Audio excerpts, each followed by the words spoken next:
opportunity to the fullest extent. So friends, before we start this seminar, let me play the motto song. We need not stand, but as a mark of respect, we may place our right hand on our heart. Give me a second to share the screen.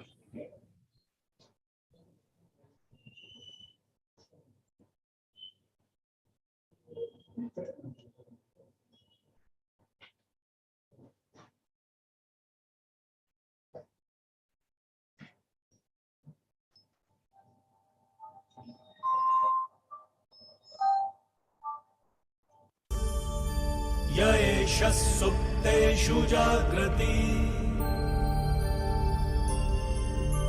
येष सुप्तेषु जागृति कामं कामं कामं कामपुरुषो पुरुषो निर्विमाणः निर्विमाणः तदेव शुक्रं तद्ब्रह्मा तद्ब्रह्मा तदेवामृतमुच्यते तस्मिन् लोकः शतः सर्वे तदूनात्यति कश्चन एतद्वैता एतद्वैता एतद्वैता एतद्वैता एतद्वैता एतद्वैता. Yes, thank you, friends. Now I request the chairperson to give her opening remarks. Respected today's resource person, C.S. Sundarajan sir, and colleagues at Managing Committee and other fellow members, a very good evening to one and all. My hearty welcome to you all for the VCM conducted on practical studies and code of ethics. As you all know, since the primary duty of the auditor extends towards intended users, it is crucial to act professionally and ethically. Code of Ethics of the Institute set out the standards of ethics for chartered accountants to meet their responsibilities as well as acting in the public interest. It contains the provisions which contain the members in the situation of ethical dilemmas while discharging professional duties. Our today's speaker will cover a range of relevant practical issues, including auditor responsibilities when adherent to the Code of Ethics and disciplinary measures that the ICA has taken when such non-compliance occurs. And before starting the session, members, I want to share one more thing. As you all know, 54th Regional Conference of SARC of ICA Vriddhi is going to be held on 9th and 10th December month at Shilpkala Vedika, High-Tech City, Hyderabad. Last date for registration is November 30th.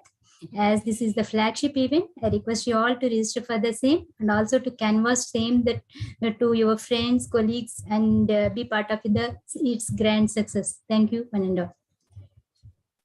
Thank you, madam. Thank you for those words. Friends, let me say a few words about today's speaker, CA R. Sundarajan.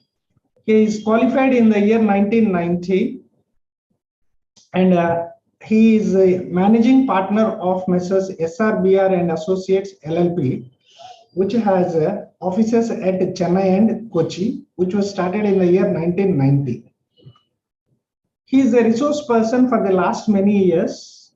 To name a few, he has addressed members and students on various subjects of professional interest on audit, accounting, code of ethics, etc. at various study circle meetings, seminars and conferences organized by the regional councils including SIRC, NIRC and WIRC. He has addressed members at other professional forums such as Chartered Accountants Study Circle, Association of Chartered Accountants Society of Auditors, etc. He has addressed bank officers at the Staff Training College of Banks, RBI, and government officers at the C&AG. He has addressed members and students on professional subjects such as student seminar conducted by SIRC, ICMA, and also SIRC of ICA and other professional institutes being the ICMAI and ICSI. He is also an author and he was on the editorial board of CASC Bulletin, which is a monthly magazine of the Chartered Accountants Study Circle, Chennai. He has co-authored the book on bank audit checklist. Also, he has served as member of a study group of the CASC that released the book Corporate Audit Checklist in the year 2003. Also contributes articles on subjects of professional interest in that bulletin. And also he was an office bearer with the Chartered Accountants Study Circle Chennai for the many years and was a treasurer, secretary, vice chairman and chairman of International Fiscal Law Association and Southern Regional Chapter IFA, IB and SRC. Also served as a member of Executive Committee of the International Fiscal Laws Association, India Branch, New Delhi. Served as a member of various committees of ICA and also for SIRC from time to time. He was co-opted by various committees of ICA, and also he is serving as a chairman of annual residential conference committee of the Chartered Accountants Study Circle continuously, serving as a part of organizing team for various study circle meetings, seminars, conferences and residential programs of the Chartered Accountants Study Circle SIRC of ICA and also the All India Federation of Tax Practitioners. He has attended many conferences and meetings of professional interest across the country. And also on the social front, he is the president of Lions Club of Chennai Super Kings, District 324 A1 for 1011, and district chairperson for various activities in the Lions District A1. He is also trustee of various charitable trusts created for the benefit of professionals, family welfare and education aids, and he is also an active blood donor. Friends, with these few words, I present before you today's speaker, C.A. Sundararajan sir. It's over to you, sir. Thank you, sir. Thanks for the excellent introduction. But the advantage is 5 minutes is spent. Disadvantage is expectation galore. So we will have to examine whether the next 2 hours or 2.5 hours, the expectation of the members are able to be satisfied or not. Dear friends, this is a fantastic opportunity for me to get back in touch with your branch, because last time I addressed your branches, if I am right, in 2018, pre-pandemic. After that, I have not been able to come out to the branches. In fact, from 2019 onwards, I have not been visiting any branch. The last year only, couple of branches I have arranged a program and I could go. Otherwise, it was fully virtual only. So this is another opportunity for virtually joining your branch. And I love the branch because of 2-3 reasons. One is a fantastic hospitality whenever I come to the branches. Number 2, the members are so friendly. Number 3, the session will each and every time educate me by adding additional questions from the members, which will be utilized by us for strengthening our thought process also. Because never I say that I'm delivering address on various topics. I always say I share my thoughts on various topics, because we are all in the same level of reading ourselves, educating ourselves. But a bit extra is what we are reading, because I have to deliver the same to the other members. This is the thought process by which I go. And I'm very glad that this is an opportunity given by Vijayawada branch, thanks to the chairperson, secretary, or the other office bearers, and also Mrs. Revati Raghunathan, who gave me I had to share this thought process with these people, because she has heard the same program in SARC and also NARC where I was addressing. So probably she thought it will be fit to have these members. I'm also happy that I'm addressing after 2 days sessions, which is on auditing standards, because after hearing that, this topic of code of ethics will be absolutely relevant. Because Code of Ethics 2019 is nothing, literally. We will have to understand that Code of Ethics has been there for donkey's time. Even during Chanakya's days, it has been there. And only thing is, it has been brought to certain level of books by Code of Ethics earlier. And 2019, there was a huge revision which has happened. So before going into the practical issues, I'll just take you through to the Code of Ethics, even though you would have gone through by this time, because almost 2.5 years have gone. And you would have gone through these particular provisions. But I thought we'll be touching only the salient features of this Code of Ethics and what is the reason and purpose. And then I will go to the certain practical issues. Chairperson, I will be having a period of 2 hours, 7:15 to 7:30 should be okay. Yes, yes. Yes, sir. Yes, sir. Okay, then we can have a question and answer session if they have Okay. any further questions. I only request the people, because it's a virtual program, I may not be able to have your reactions clearly, but I always would like to have, I am giving my mail ID at the end, so you can definitely exchange your thoughts through the mail, so that I will understand that so many people have heard me, and at least 10% of the people could react to me because of the deliberations which we have had. Now let me go through sharing of the screen. Please confirm it is visible. Yes, yes. Please go on, sir.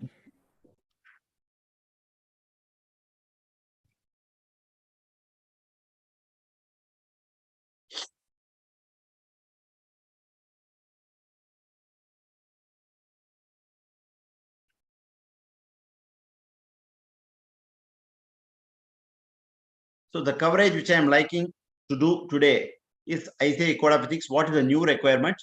Even though it's not new requirement, 3 years is over, I would like to have a recap, because all said and done, many of us, to be honest, many of us have not gone through the Code of Ethics 2018 in a detailed manner. So let me have a small time for a recap. Also, I would like to mention about what are all the developments at ICAI level in respect of this Code of Ethics after introducing the Code of Ethics. And then I would like to start talking on a few technical standards which are relevant for this Code of Ethics. And then I would like to go to the disciplinary cases procedures. Why I am talking about this is basically Code of Ethics is for ensuring that we do ethically a practice of chartered accountancy. If at all I am not doing according to ethics, what is going to happen? We have to follow it up at the disciplinary case only. The disciplinary case, there is a board which is available in the Institute of Chartered Accountants, which takes up the situation and say that whether a chartered accountant is doing ethical working or not. As I know and as I understand, there are only two professions which are very strictly following the Code of Ethics. One is medicos and another is our chartered accountants. It's definitely a proud moment to say so, because even though Code of Ethics is available in all the particular various professions, but these are the two segments of professionals who are really following it up very, very ethically and meticulously. And if there are some problems, definitely actions are being taken by the respective institutes. In the Institute of Chartered of India in our case, and Medical Council of India in case of doctors. Nowadays, slowly it's picking up in ICSI also, because company secretaries and practice are being brought down in all these issues. So let me go through the disciplinary cases and what are all the procedures which are available. Then I will go through the case studies, recent developments, because basically we'll have to understand the cases. Without naming the cases, I will show you the cases and situations which is happening in the ethical standards board and also in the disciplinary cases, because I'm appearing for few of the cases there in the disciplinary benches, how things are happening and unfolding. I would like to share, because nothing to beat. Let us understand about other standards, technical standards, etc. It's all textbook, and what we read it, we can apply. But here, it is only what is happening in practice we have to understand, because Code of Ethics more of what you call general practice rather than theory. So I will go through the recent developments and cases.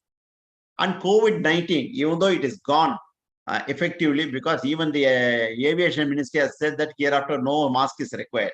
But we will have to have the mask protected, not only for COVID-19, even for the action which is happening in respect of chartered accountants who are required to face multivarious authorities. It is not one authority, multivarious authority, for which what is the continued relevance which you have. And I will tell about FRRB findings where there are common omissions in FS and CARO, financial statements and CARO.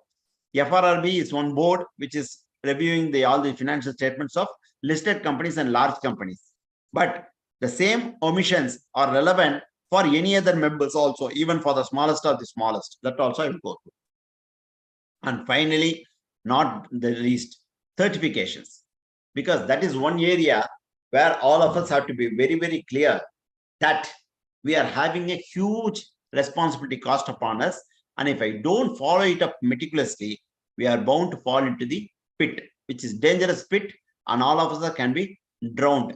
Because let's be very, very clear, people are standing with a Sten gun to ensure that who is to be found fault when an issue happens. When something successfully happens, everybody takes the credit. But when something chronically wrong happens, definitely they are gunning at a chartered accountant, because they feel that once a paper goes through a chartered accountant's eye, it is fully clean. That is what they say as expectation. But they don't consider this when everything good happens. When everything good happens, they don't say the chartered accountants have signed. That is why things have happened. Doesn't do like that. But when something wrong happened, they say what the chartered accountant have done it. This is the seriousness. That happens mostly in case of certifications. That also will go.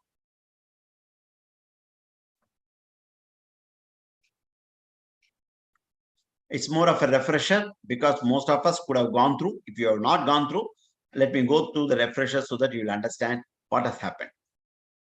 These are the new requirements. Code of ethics has been there for quite some time. I'm not going to each and every item. So only the new requirements I'm going to talk about that. Long association of personnel. Wherever I am doing an attest functions, if the long association of personnel is there, there is a possibility threat, or the client should not have a long association with the personnel of the audit firm also. Both sides, it is not advisable. So long association should not be there. That is why this rotation of auditors concept has come. Every 5 years, rotation has to happen, and they are eligible for 2 5 years in case of a partnership firm. After that, it will be shifted to another firm only. In case of specified companies, other companies it has not yet started. Listed companies and large companies with large borrowings has started. The reason is the long association of personnel will definitely create a familiarity threat. Once a familiarity threat happens, the chartered accountants also take it for granted that if I have a person of an accountant of a particular caliber, I take it for granted that this this accountant or accounts clerk is doing an extremely good job, and we presume that whatever he has done is exceedingly well, and I will straight away take it for signature. So which means that familiarity threat is going to happen. Same way, if from the client side, they have a familiarity with the chartered accountant and they take it for granted, and they know what chartered accountants will see. If at all, for example, if Sundarajan is going for an audit, they know where Sundarajan will go and touch the financials. So that side, they will make it clean, and they will be able to juggle around in other areas to ensure that we do not see. For example, in case of reconciliations, I may be a person who always look at reconciliations and statutory compliances. They will make these things ready perfectly, because knowing the person, they'll make these things perfectly done. They would have hidden something in some other place. This is a possibility. Long association of personnel should not be there. In case that there is there, we have to ensure that the familiarity threat does not get compromised in the quality of the audit service. See, the institute does not say that you should not do the work at all, but they are only suggesting that long association of personnel is there. Ensure that the familiarity threat does not hamper the audit requirement. Non-assurance services to the audit client. An auditor, once you are appointed for an attest function as a statutory auditor, you are not supposed to do any other non-assurance services. Non-assurance services can be tax filing. Non-assurance services can be your management consultancy. Non-assurance services can be your opinion giving. All these things are not allowed. You are not supposed to do, once you are an auditor for a company, you are not supposed to do non-assurance services for the client, audit client. If you are not an auditor, no problem. That is, you are already a consultant. You can do any consultancy activity. But you are an auditor, you are not supposed to do any other consultancy activity. This is an offshoot of very many companies where the auditor was doing the consultancy services also, and they have been making hell a lot of money out of that. And because of that, they had to compromise on auditing standards. Once you are given, say for example, if your audit fees is 10 lakhs, and you are given a management consultancy services or trusteeship activity in the same company for an amount of 40 lakhs, obviously, that is more remunerative. An audit, you will be doing a compromise. You don't have a situation at all. That will create an independence threat. So non-assurance services to an audit client is prohibited as per section 600 of the Code of Ethics 2019. So we will have to ensure that we don't do non-assurance services at all. There are exemptions which are available, which will come in the subsequent slides. Key audit partner. There is a partner who has to be identified as key audit partner, and the partner also has to rotate on a periodical basis. Once again, this is for ensuring that the independence threat and familiarity threat is not coming in the way of executing the audit requirements. Who is a key audit partner? The engagement partner, the individual responsible for the engagement quality control review, and other partners, if any, on the engagement who make key decisions and judgments. Key decisions and significant matters with respect to audit of financial, and we are expressing an opinion. So whenever I express an opinion, what are the significant decisions which I are taking? What are the judgments which we are taking up? The reason being, we have to take a side in respect of each and every case. There might be a case which is in favor of the client or against the client.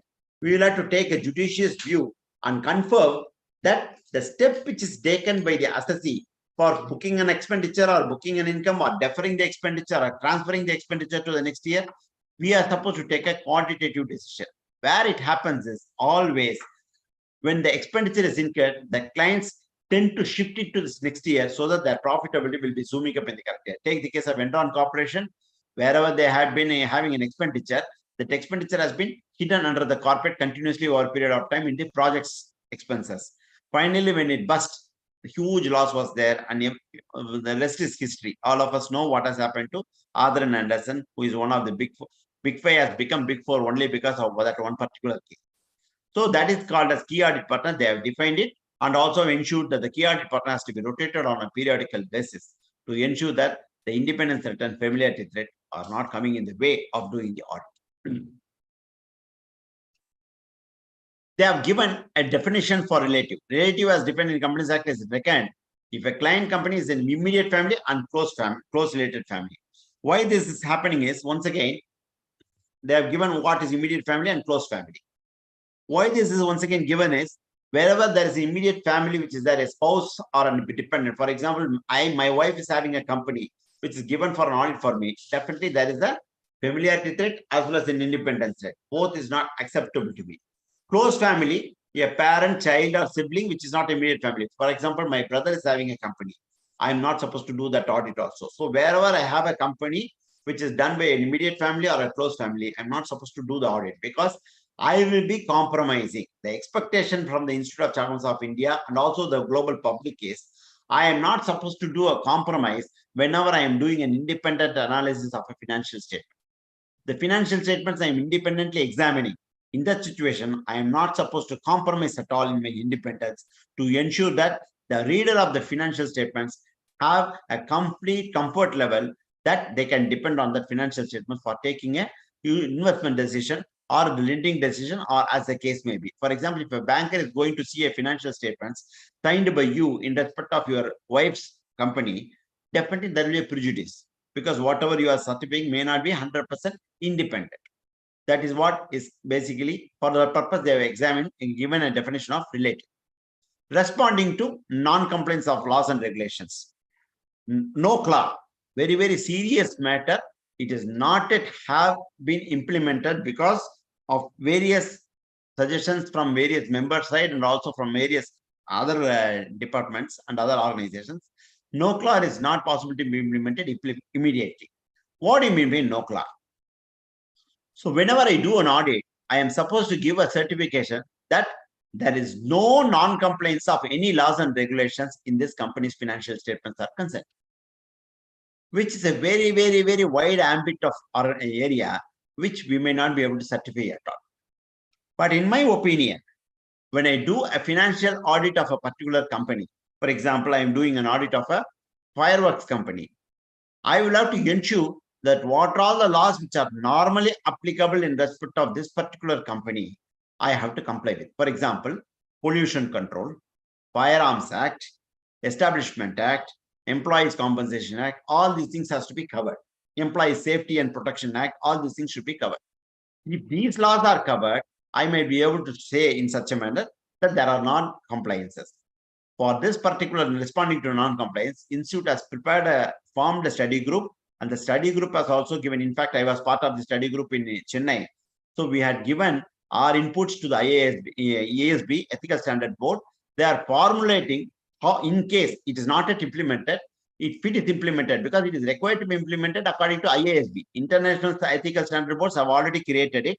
So they are insisting that it has also to be done in India, because India is part of the global economy now. So this has to be implemented here. See, what has happened is, in case of no clause, as far as international countries are concerned, they have a very, very limited number of laws. But the compliances are very, very seriously, non-compliance is very, very seriously viewed. In India, every moment, as the time we keep speaking to each other, there would have been 3 enactments which would have happened. So it is very, very difficult for us to ascertain whether all the laws and regulations have been complied with or not. For example, you can very well say that in case of a place called Visakhapatnam or Chennai, when you go across the seaside, you are not supposed to put any dirt on the seaside. It is a non-compliance. If a company is managing that does it, there can be an issue and notice on the company itself that you are managing that as non-compliant with the pollution law. There is every possibility. How do you concur? How as an auditor you will be able to report it upon? It is not possible. So Institute is working on it, the thought process and concept paper to work on it. For the time being, let us breathe. It is not there. But once it comes, we are under serious difficulty for reporting that. Management responsibilities. This is an item which has been newly introduced in the Code of Ethics. We are supposed to ensure that whatever be the management's responsibilities are clearly done. To tell in the smaller crowd of 111 people, I can very well say that very many of our chartered accountants, in case of a small time clients, we ourselves ensure that the accounts are being prepared in a specific manner by our own set of people. Actually speaking, the accounts are the responsibility of the management. We are supposed to only verify it and report. Even the financial statements, we are not supposed to prepare.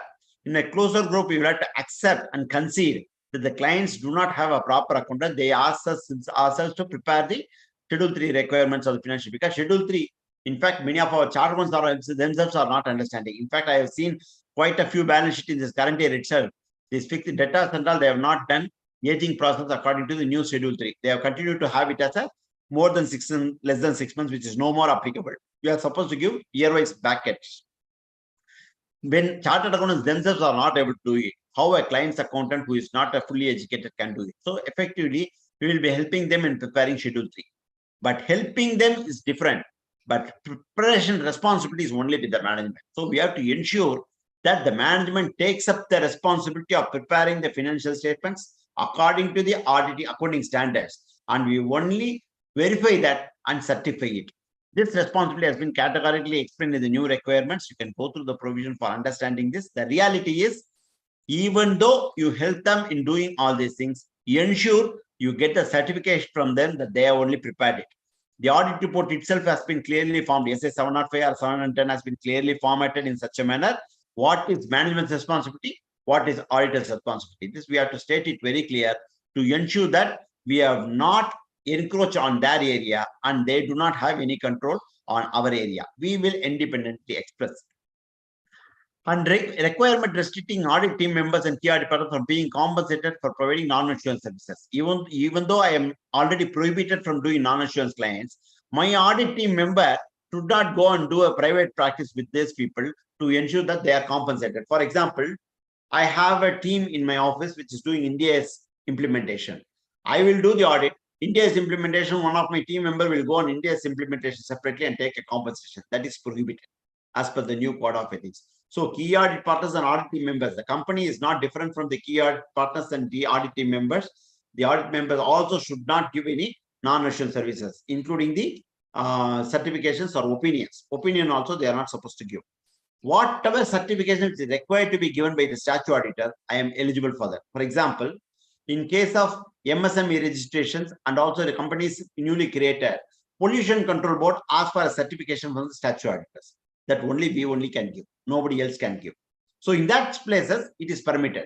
But there are situations where I am not required to provide. For example, preparation of MIS, preparation of CMA data for the banking, preparation of projections for the purpose of loans, etc. We are not supposed to do all those things. Even the management consultancy, giving an opinion, we are not supposed to give all these things. We will have to keep ourselves away once you are doing an trust function. This particular item, I would like to bring to your notice that Big Four are very, very clear. Wherever they are doing attest functions, even in respect of their group companies, they don't take non-assurance functions. Non-assurance functions, they don't take.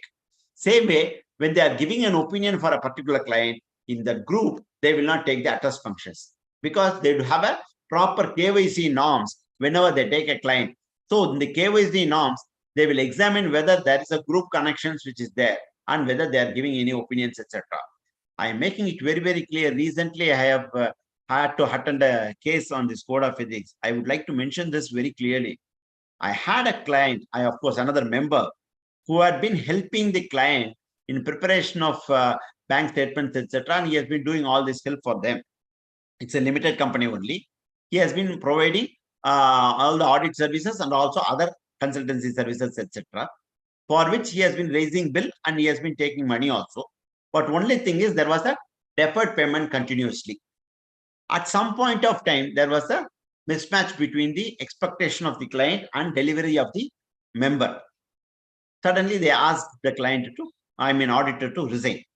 The member had resigned, but he has not filed the requisite forms with the registrar of companies.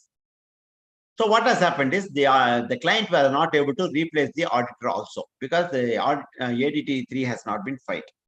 So what he has said is, why he has not filed that? He was asking for the outstanding payments for in respect of various services. But what the client was telling is, I have paid all the audit fees. I have paid all the audit fees. This is what he was telling. 1 second, I will take this call alone. Sorry.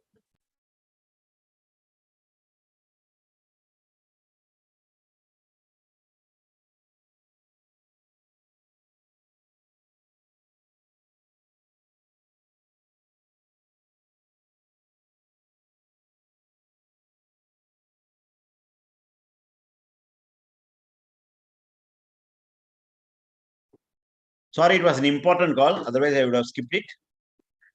The third another important item is requirement applicable guidance addressing situation where, as a result of merger or acquisition, entity become a related entity. For example, I am the auditor of a AB company.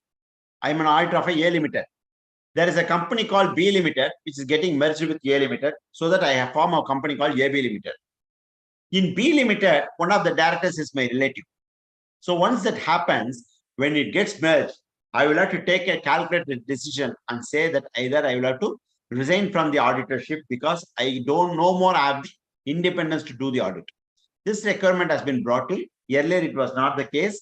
Whenever there was a merger, etc., I will continue to do the audit of the amalgamated company. Now it is not like that. Whenever situations of mergers happen, whenever the new company becomes a related entity because of this, I should not do the audit.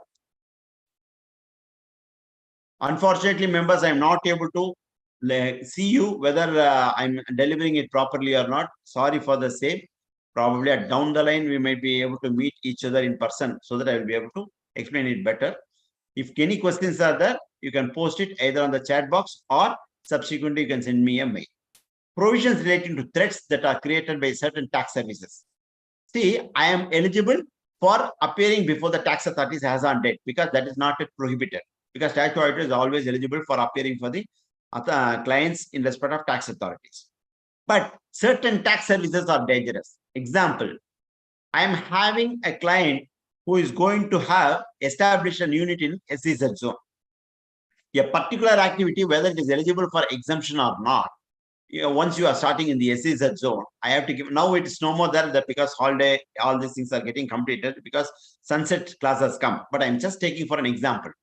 Whether I am eligible for that or not, if I give an opinion, I give an opinion on tax services. And at the end of the year, I am going to sign the financial statements of the audit report also. What I have given as an opinion, I have to bind by that. So which means there is definitely going to be a compromise because when I see the financial statements, I myself has given an opinion, so I cannot go otherwise. This is one example. The other example is when you are filing the tax returns, when you are auditing, you are finding it out that a particular expenditure is not eligible for deduction because 43B, the tax has not been paid with the due date. But you yourself file the tax returns from your office. So in that situation, you allow it and claim it as expenditure. The client will at some point of time will come and say that I did not do anything at all. It was only the auditor who signed the financial statements. If only he becomes a nice person, he becomes a good fellow. He comes and says, if only the auditor said that I have to make the payment, I would have made the payment. See, he himself has filed the return. He has filed the return only from his computer. Now, please understand, IP address is directly matched. The income tax officer is able to catch up from straight away where the filing is happening, even though the digital signature of the client is being used, because the client disowned the digital signature itself because they have taken the digital signature. I gave it in trust. They are misusing it. This is what the audit and the clients say. once they are in a problem. As long as they are comfortable, they don't have a problem. But once they are in a problem, they will. One example is opinion. Other example is 43B disallowance. Same way in case of 40IA also. In case of TDS not done. In tax audit report, you would have said that for TDS not done. But when you file the return, you don't disallow the expenditure. It's going to be a serious issue. In these cases, we are eligible for liable for the ethical action. Requirement by gross total annual fees from the audit clients exceeds 15% of the total fees of the consecutive years. So whenever you are dependent on one particular client for more than 15% of the total fees, independence is definitely compromised. This is what the Code of Ethics says. So you are not supposed to have one from one independent client more than 15%. But this is not applicable in respect of audits allotted through CAGs and bank audit. That will not be coming. But other than that, if you are going to handle one client, which is going to be more than 3 years, you are not supposed to do the audit. It is not that you are not supposed to do the audit. You are supposed to inform the people in charge of governance. People in charge of governance, TCWG, those who are charged with governance, we are supposed to intimate to them that please understand, you are one client who is giving me more than 20% of my fees. I am keeping you posted. Take an acknowledgement, keep it with you. In spite of that, they are allowing you to do the audit, then there is no problem.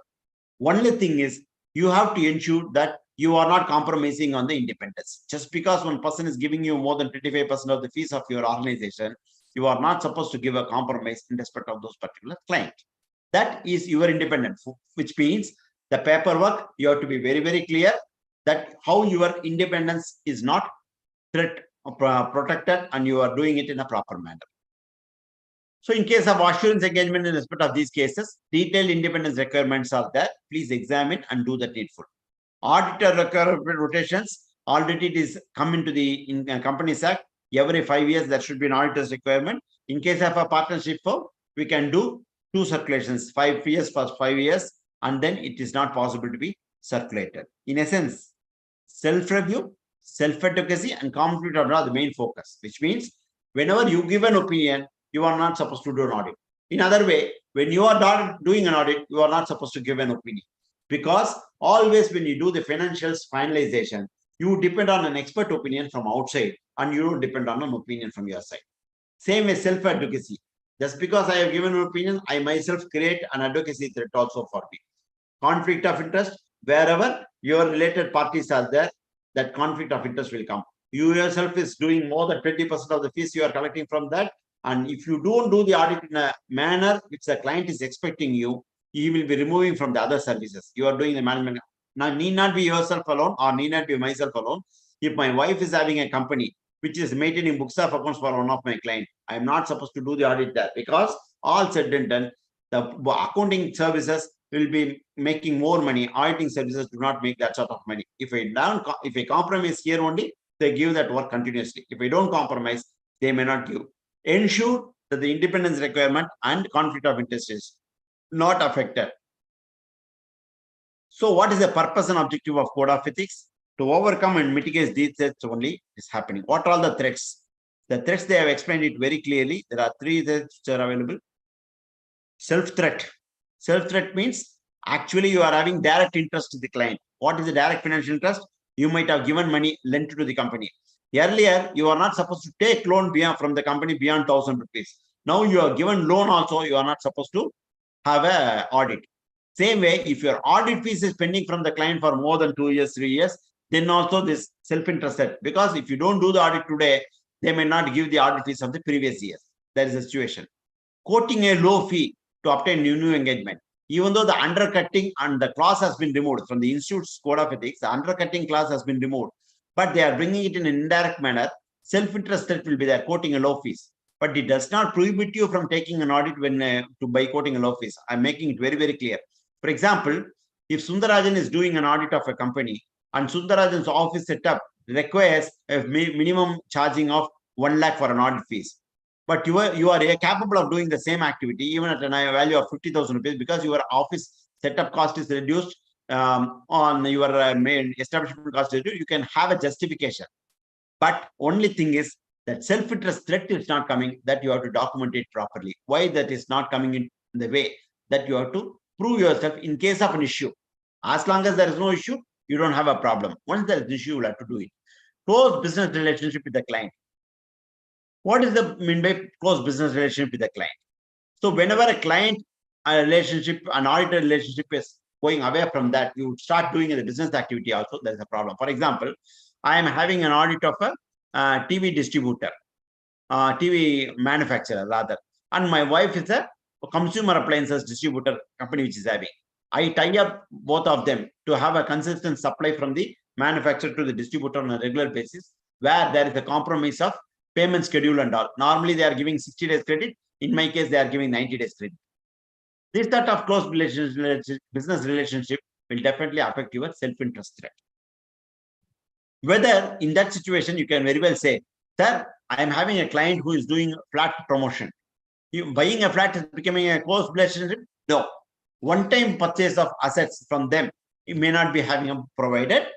The arm's length pricing is done. For example, if they are selling to everybody at 6,000 rupees, they are selling to you at 5,800 rupees, no problem. But if they are selling to you at 4,000 rupees, definitely there is an interest rate which is there. Because once they are soon, let us be very, very clear, nobody's here to make profit for others. They are there for making profit for themselves only. So when your client is going to give you an amount of 33% discount for you, definitely there may be a catch. So this sort of close business relationship should not be there. It will affect the self-interest. Access to confidential information that is used for personal gain. For example, if the clients have confidential information, you are not supposed to use the confidential information for your personal gain. For example, I am having a client who is having services of international flight services. I should not take the confidential information from them, how they are getting the licenses, etc., and give it to another person for getting the license, which is not acceptable. Then it creates a self-interest. We give whenever we sign an engagement letter with the client, we always say that we will not share the information other than what is required as per the law. Other than that, we are not supposed to share this information or utilize this information also. The expertise, you can utilize it, but not the exact information which is being given in respect of one particular client. So these are all the 4 examples of self-interest threat which has been defined in the Code of Ethics. Next is self-review threat. The self-review threat I have already explained to you in the initial stages, giving an assurance report on the effectiveness of operational financial system. For example, I am supposed to give a report on internal financial control review, ICF report I have to give whenever I do a corporate audit. I am giving a report by myself, and I am also giving an effectiveness of internal control system, whether that is working properly. You yourself go and say, examine a particular company's inventory management module. We are verifying the inventory management module and say that inventory process which is happening from the input at the time of purchases and ultimately at the end of finished goods delivery, the entire process is properly under control. You examine that and give the effectiveness. On the other side, you come and do the attest functions, which means when you do the attest functions, once you are given an opinion like that, you cannot modify that at the time of attest function. So this is a self-review threat. You yourself give an opinion on one side, you implement something, and once again, in the same way, ERP. If you are implementing the ERP for your organization, obviously you cannot have the audit done by you. Prepared original data used to generate record that are subject matter of assurance. Basically, accounting itself you are doing, you are not supposed to do an audit. When you are doing an accounting, you are not supposed to do an audit. Please ensure that you keep at arm's length. If somebody else is doing the accounting, you are not supposed to touch the audit from your side. Please ensure that self-review threat is not there by your own self. Advocacy threat. Basically, this is promoting the interest of the client. Obviously, I don't want to say that you don't introduce any of your clients to anybody else. For example, you have an interior decorator client and somebody is coming and asking you, you have any interior decorators? You can give the reference. There is no problem. But you should not go and voluntarily promote. See, please go and utilize the client services. Please, software development services. You can give your inventory management to my software client. Don't do that. You are not supposed to do the interest of the client. Same way, you are not supposed to lobby in favor of a legislation. What happens is, whenever, for example, recently in CMDA, they have increased the built-up area which is permitted under the Chennai metropolitan area. If I am an auditor of a large construction company, I go and ensure that I lobby and create the information with the give the information to the statute authorities to have the favor of legislation, there's a serious problem of advocacy threat. In the same way, there are CRZ, coastal zones, where there was a recent amendment that up to 500 meters, the building should not be there. I go on lobby because my clients are having in the entire C zone. I have a client who is having huge landscape available. So I go on lobby and I get that 500 reduced to 100 meters. It is advocacy threat. So these are the 3 threats which has been mentioned. And there are 2 more threats which I will come into the next slide. Familiarity threat, which we have already explained. Close or immediate family member is a director of the other company. I am not supposed to do this. Long association with the audit client, that is what is coming as rotation of auditors. What happens is, as I already told you in the initial stages, once you have a familiarity, you tend to forget, see, this client is a nice person, he will not cheat me.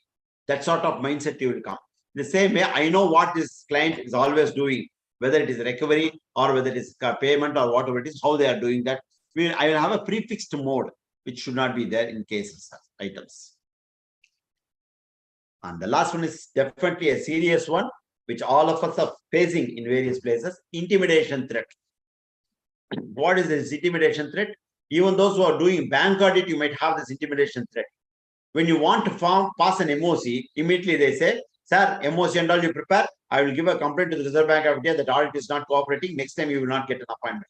Please understand, this sort of threats is only an intimidation threat. You are not supposed to do this, because if you are confident on your point, put forth it very, very clearly, because Reserve Bank of India is going after the auditors who are not finding mistake, which they have already found it. For example, RBI team has come, identified some 4 accounts as NPAs and go away.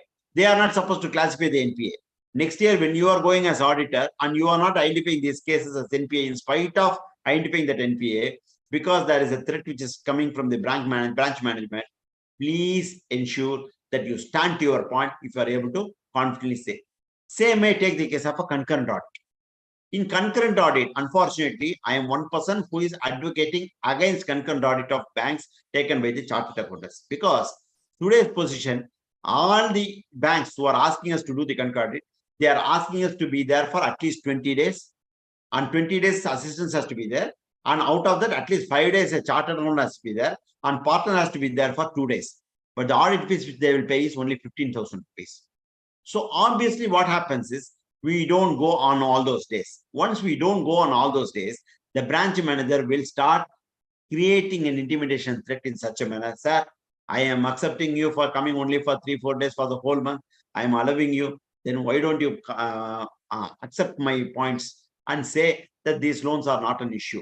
This has recently happened in one particular case. As I told you, I don't want to confidentially say that the names of the clients, etc. But in case of a particular member, they have been doing a bank concurrent audit for 3 months. In the 4th month, they have been dismissed. The reason is they have actually been dismissed because they have compromised with the branch manager.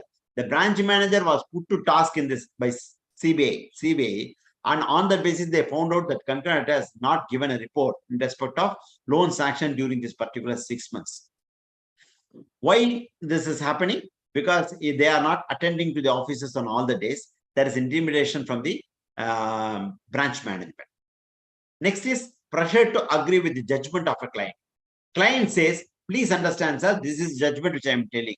I can share, please forgive my friends. I have to share with the explanations only, examples only, because I always understand, we members understand with examples more than the theory.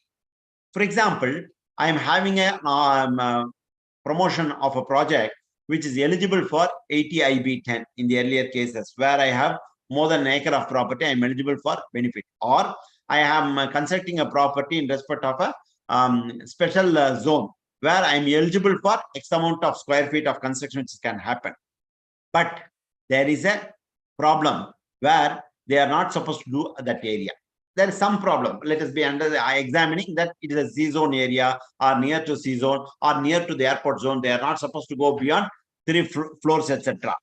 If the clients pressurize you to agree with the judgment of the client, you can very well say, once you are not agreeing with that, because provided you have the justification. It is for you to have a justification in whatever decision which you are taking.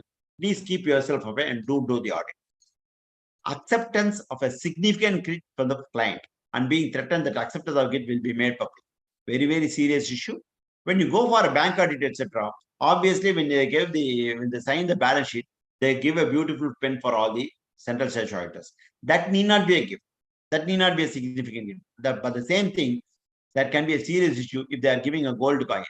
Or if you go for a unit inspection, they give you all the materials available at the unit. If you are going for a unit inspection of Kalyan Jewellers as an auditor, and Kalyan Jewellers give you immediately one necklace for you to take you for your wife. Obviously, it's a significant gift which is being given. It can be utilized for intimidation threat because obviously there is something behind. Because the audit fees is only 15. Stock audit fees you will be given is only 15,000 rupees. But the person who is being audited, they are willing to give a jewelry to the extra 50,000 rupees. Definitely, there is possibility of intimidation threat. Please ensure that neither of these 5 threats are coming in view of in the way of your doing the audit, so that you will be able to comprehensively do an audit in a proper manner.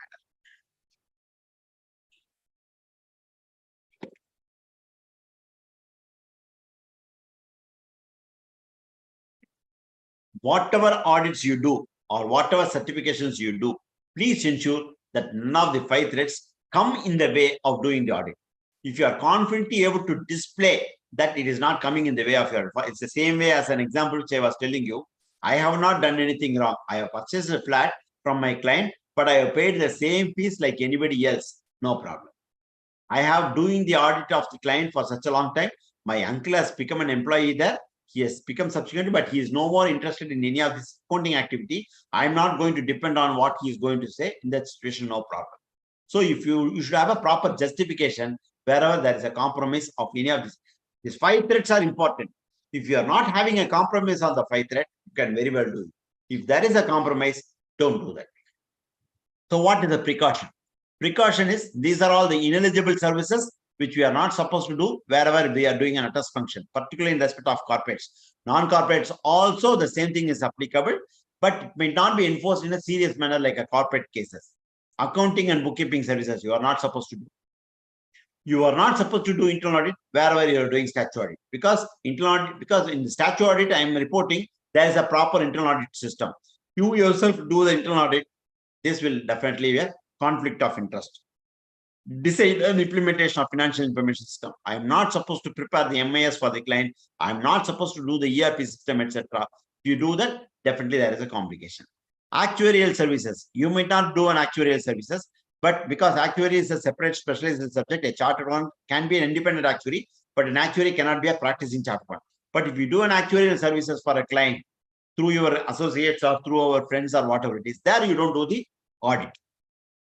Investment advisory services. You are not supposed to say, you can give an advice that is this can be invested, can be, but don't do it as a profession, because obviously the clients look for you only for all the advices. I have an amount of 2 crores now. Where do you suggest that? You can say that you can put in this mutual fund, etc. These are all good, I think. It is for you to take a decision, but I'm giving you only a suggestion. But for that, you charge a fees. It's a serious problem. Don't charge a fees. There may not be any proof that you have guided them. Don't send it by mail and all. You are not supposed to transfer by way of a mail. Never indulge with the client regarding these advisory activities by way of an email. Investment banking services. Same way, investment banking services also we are not supposed to do. In case of, and also share issues, etc. We are not supposed to. Rendering of outsourced financial services. For example, payroll management, accounting services, the arranging for loan, lending services, borrowing arrangements which is happening. All these things we are not supposed to do. Management services, it's a very, very wide note.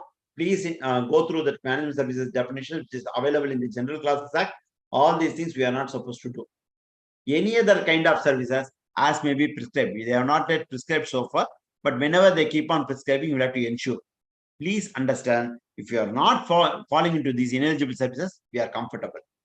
Please take precaution before taking up any of these ineligible services, so that your independence is not compromised. Your independence threat, self-interest threat, or advocacy threat is not compromised by doing any of these ineligible services. One classic example of an auditor doing other services is ILFS. Normally, I don't put any names. ILFS, I am putting the name because it's already recorded in the institutes, this thing, and it's also available in the public fora. So I am sharing this. in NAFRA, who has done this audit, they have given and they have punished the auditors by stating that there is a serious conflict of independence threat which has happened, because the audit fees for the 15 engagements is 6.66 crores. In comparison to the audit fees, it's only 4.01 crores for both the auditors. There are two auditors.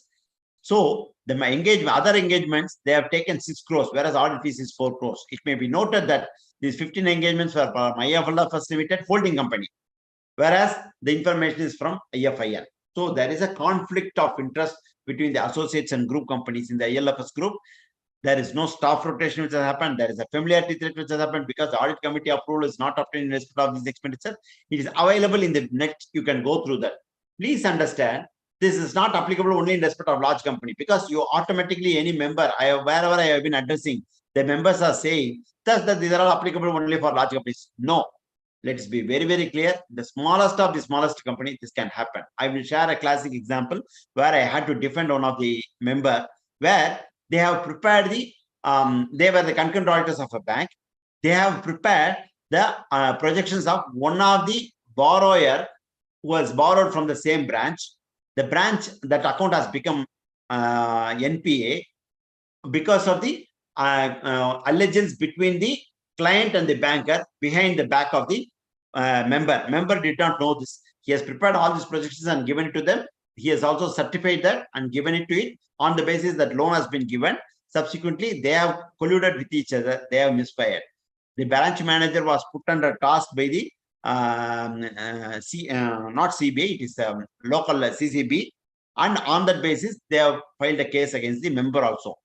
Member who has signed the finance, that is, their audit fees from that particular concurrent audit is only 15,000 rupees. For preparing the projections, etc., he has charged an amount of 1 lakh. And the client also, they have prepared so much of money, etc. This is a serious problem. So smallest company also, this can happen. Need not be only in ILFS, need not be in the case of Deloitte. It can be happening in any of the small firms also. That's why I'm bringing this particular clause of conflict of interest. So let us have what are the developments in ICA. There is a breather which is available. Code of Ethics 2019 has come, but there is a breather. What is the breather? They have said no clause is deferred. No clause is not effective now, but it's going to be implemented. No clause deferred. Piece relative size. So the piece of size, that 15%, it is not being implemented immediately. It is deferred. Even if it is implemented, there is no problem. You have to only report to the members, those who are charged with governance. That's all. Nothing more. Taxation services, we are prohibited from doing that. What do you mean by taxation services? It is the representation. You are not supposed to file the return of the client. Why you are not supposed to file the return of the client? I was explaining exactly. 43P, you disallow in the tax audit, but you don't disallow it in the time of taxation filing. You will be held responsible. But these three things have been given exception for the time being. If these three, except three, you are not supposed to do any other activity. This is a breather which is available in the institute. There is one more item which I would like to mention as far as fees is concerned, that 15% audit may be continued. There is no problem. Only thing is, you have to ensure that the interest is not prohibited. And government audits and bank audits is exempted. It is not a problem. This is another development in the ICA. As far as retiring auditor, that no objection certificate is a serious issue. I handle so many cases where no objection is not being taken from the audit. Please understand, in case of tax audit of one particular year, for example, in 2021, there was a tax audit, which you have done it. In 2022, there is no tax audit for various reasons. Maybe turnover less than 1 crore, or it is between 2 crores and 10 crores. There is no cash transactions.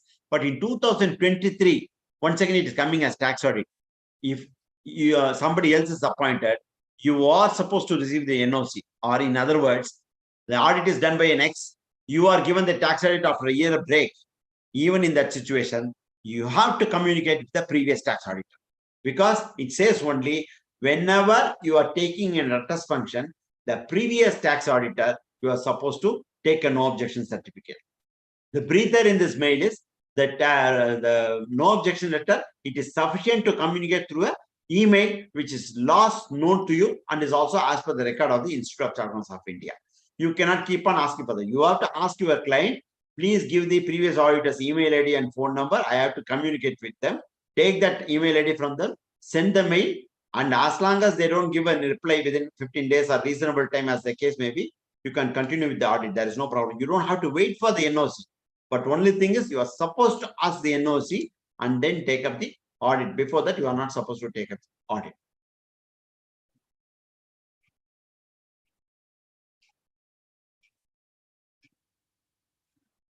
These are the other developments in the institute continuously happening.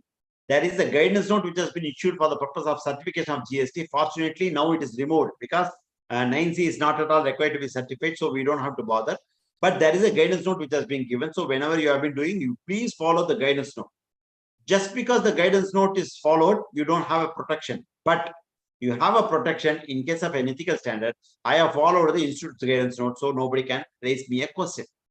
Projections can be signed. It is not that projections financial statements cannot be signed. It can be signed, but we are supposed to follow the SAE 3400. So whenever you are asked to certify the projections of a particular company for the purpose of banking requirement, please, not for your audit, not for your attest function company, for anybody else for that matter. For your attest function, you are not supposed to sign the projections.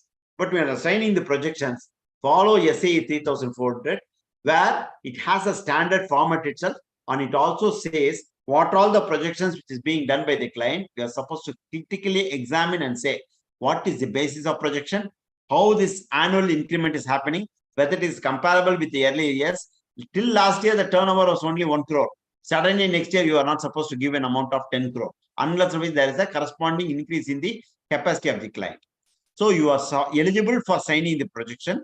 Please understand, in case of few cases, the members of the disciplinary board are asking me, how you are signed the projection? I said, I am not prohibited from signing the projection. Only thing is I have to follow SAE 3400. In that case, I have followed SAE 3400. In fact, I have been, my client has been exonerated also. So projection can be signed, but please follow SAE 3400. Provisional statements. The next is, as far as banks are concerned, they always ask you to sign the provisional financial statements until the final audit is being done.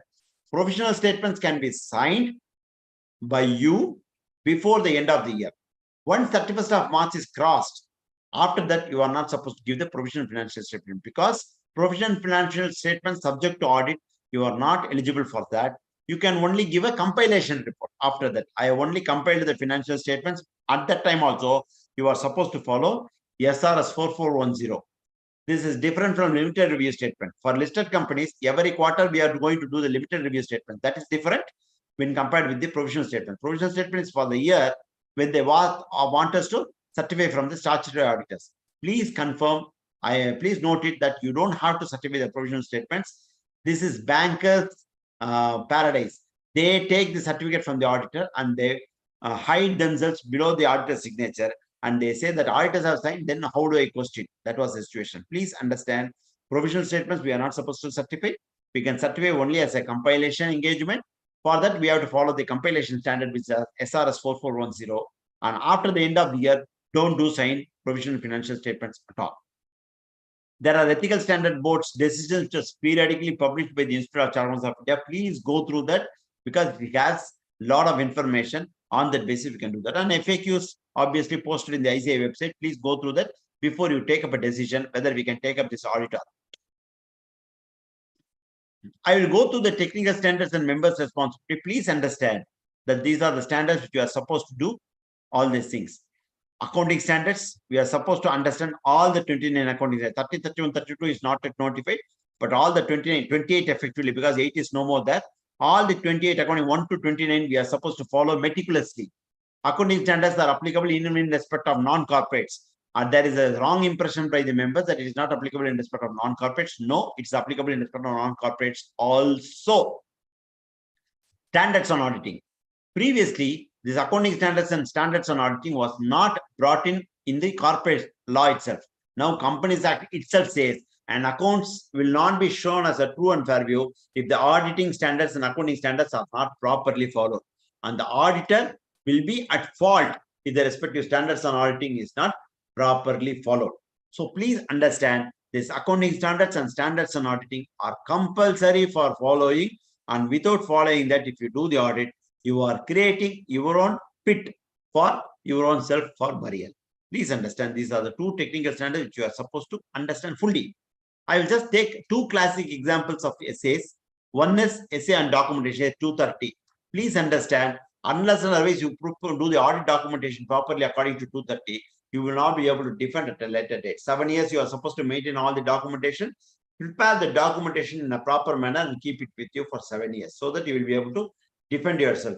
I am finding it difficult to defend a particular case where he has signed the financial statements, but he does not even have the copy of the trial balance or copy of the financial statement, copy of the accounts on which basis he has prepared the financial statements. I have asked them whether the debtors, creditors, because this book debts which has been certified by him has gone for a toss, and bankers have filed a case against the auditor also because book debts has been wrongly signed. The book debts, whether you have confirmation of balances, etc., the client is not having a, the member is not having the proper documentation to justify. Have SA 230 properly in your case. SA 580 in respect of representation, very, very important. Without written representation, we are not supposed to have any finalization completed. Same way, SA 500 in respect of evidence. Proper audit evidence is required in respect of completing these status functions. These are the three critical items. There are so many standards which are there. I'm talking about three critical standards. Other critical standards are also there. Schedule 3 amendments, which has happened from 2020-21, subsequently it has been deferred to 2021-22. Please understand, I have seen at least umpteen number of financial statements where the Schedule 3 amendments have not been applied. Examples, 3 examples. One is debtors. All along we have been showing debtors more than 6 months, others. This is what we have been doing. From this year onwards, we are supposed to say debtors outstanding for 1 year, more than 1 year, 1 to 2 years, 2 to 3 years, and 3 years and above. This, I have seen a lot of financial statements which has not been disclosed. Another important item. Previously, there was an option given to you. The financial statements may be rounded off to the nearest lakhs or thousands as the company may decide. Now, it has been mentioned that the figures shall be rounded off to thousands or lakhs, which means we are supposed to round off in all the financial statements. I have seen lots of financial statements of the year 2021-22 without rounding off itself. It's a serious problem. This can come in future. So far, cases have not yet come, but it can come. Caro has been revised. I have been seeing few financial statements which still continue to report that Mokaro 1988 or Caro 2013. Now Caro has been amended. We are supposed to go according to the revised Caros. Please update yourself. And emphasis of matter versus qualified opinion. There is a huge confusion between emphasis of matter and qualified opinion.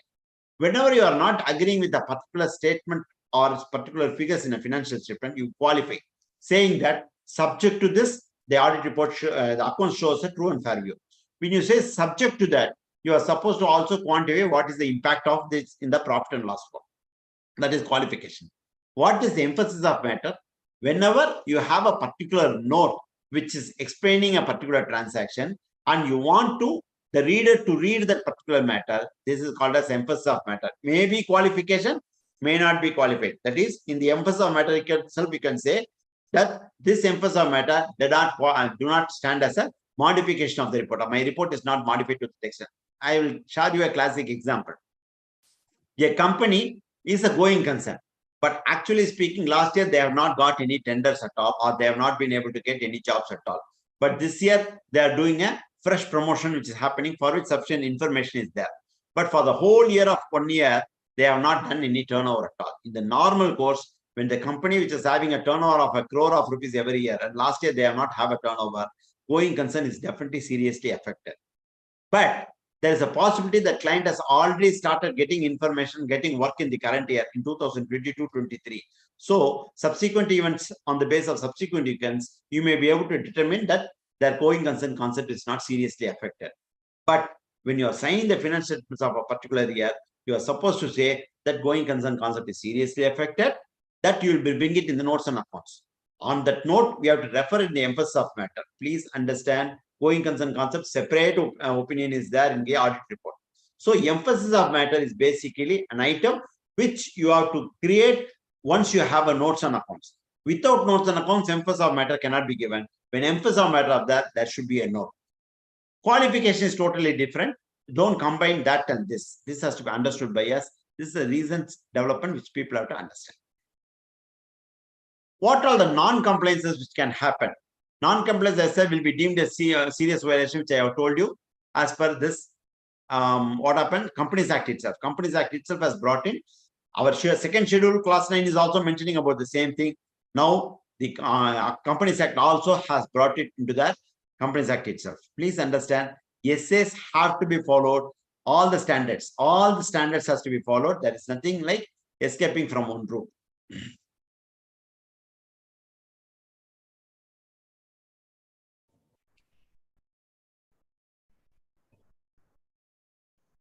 Actually, I thought of asking you to take some water, sir. It was a spellbound presentation all the way with examples. It's really a fantastic presentation. Yeah. And no one who have logged in has left till now, sir. Oh, that's great. I should appreciate I am it. blessed to have such a beautiful audience. Like Virat Kohli, when he was scoring century after century, or man of the match, he says the entire score of what I have taken is dedicated to the audience, dedicated to the spectacular audience which is there. That's what he says. Same way, whatever little success which I am having is only to the participants who are so passionate enough to listen to me. Thank you very much. Your vast experience is put to display, and I suggest this, sir, this presentation is also live on YouTube, which will be available on the Vijayawada branch channel forever, and it is available for any number of replays. And we will share to many groups who can get benefited out of this. It's like a bird's eye view of what is to be followed. Please share the link to me also so that I can circulate to our people, because if it is in YouTube, anybody can view it simply. Yes, sir. I will share the material also subsequently so that people can use further. Yeah. So this grossly negligent is a critical issue which has to be understood in the first schedule. The prime CA members are deemed to be guilty of professional if it does not exercise due diligence or grossly negligent. Both are critical. We will have to understand. For example, both has to be examined, explained in a proper manner.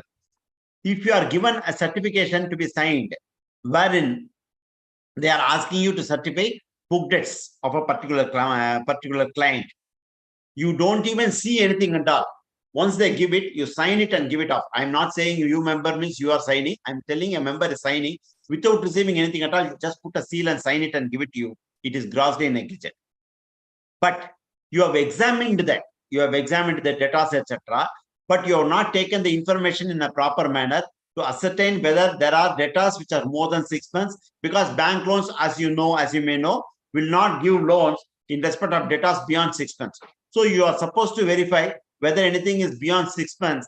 If not, you have not exercised due diligence to verify that. One is grossly negligent without seeing anything at all, just like that signing. Other than this, you verify it, but the verification is not sufficient. You have not done the proper exercise due diligence. That also, it is look like a simply worded, but it's a vital class, because we have to ensure that you diligently verify that whenever you are doing a fact certification. True and fair view is different from true and fair correct, which all of you know. For example, in tax audit report, you are giving a factual figure in respect of 43B.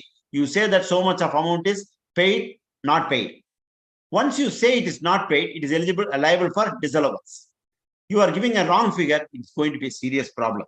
So please ensure that you exercise the due diligence whenever you are verifying this. If all these things are not properly done, what is going to happen? The disciplinary procedures will come into the picture. What is the process? There is a director discipline who will be given the complaint by any of the persons who are affected or who may not be affected also. He will do the verification and say that whether you are guilty of the professional misconduct, and if he considers, either he considers professional misconduct or not, he will forward it to the disciplinary committee. Who can file the complaint? Very, very important. Please understand, this is critical issue, because overall can file, we are going to have a problem. Users of audit reports, you give a pollution control audit certificate saying that this company is having all the assets in a proper place. They have an asset to the extent of 25 lakhs. You are giving a certification, whereas no assets at all there. The pollution control board certificate is given only on the basis of the certificate, because a company, MSME with assets base of 25 lakhs is eligible for pollution control connection, or MES connection, EB connection, we are giving a certification. It's going to be a serious problem. So banks and financial institutions where I am doing an audit, I am giving a projection or any other matter. Any other matter is what I was talking about, TETRA certifications, etc. Investigation authorities. First Leasing is one of the company where there was a huge fraud which has happened in respect of deposits. It has gone to CBI. CBI is raising complaint on the internal auditors of that particular company because I am having an example also in that area. They are eligible for giving a complaint. CBI in respect of fraudulent activity of branch managers, bankers, etc. Those cases also they can issue notice. Companies, firms, and other entities. Companies itself, I was explaining you an example where your resignation has not been filed, a company was affected, they can give a complaint. Firms, partnership firms, they can give. Other entities, what are other entities? Take the case of societies, flat promotion societies. Wherever flat promotion societies are there, there will be 100 members. 2 members are disgruntled elements. These 2 members can raise a complaint on you that accounts are not properly verified. Your audit fees will be 1,500 rupees. Whereas these 2 persons giving a complaint, you will defend. Once you go for a defense in the case, you will be spending around 2 to 3 lakhs of rupees. Central and state government, they are giving subsidies, and state governments are giving subsidies for various activities. Central sales tax, GST, etc. Whenever they are affected, they can give a complaint. These are the users of your reports and certificates. There is also a danger that those who are not using certificates also can file a complaint. Who are those people? RBI. Once you are found as a default in some other place, RBI can file. Even a bank loan which is being defaulted by you, if the bank gives a complaint to the institute and they can give it to the Reserve Bank of India also, a charge warrant has given again, RBI can give a complaint. One of your members have done a criminal default. They can give a, even though they are not users of your certificate. SEBI is not utilizing your certificate. For example, a public issue has happened on the basis of various certificates, and the company has defaulted that amount, or company has misused the amount or transferred to the outsiders outside the country, etc. They can raise an issue on you whenever your certificates are wrong, even though SEBI is not the users.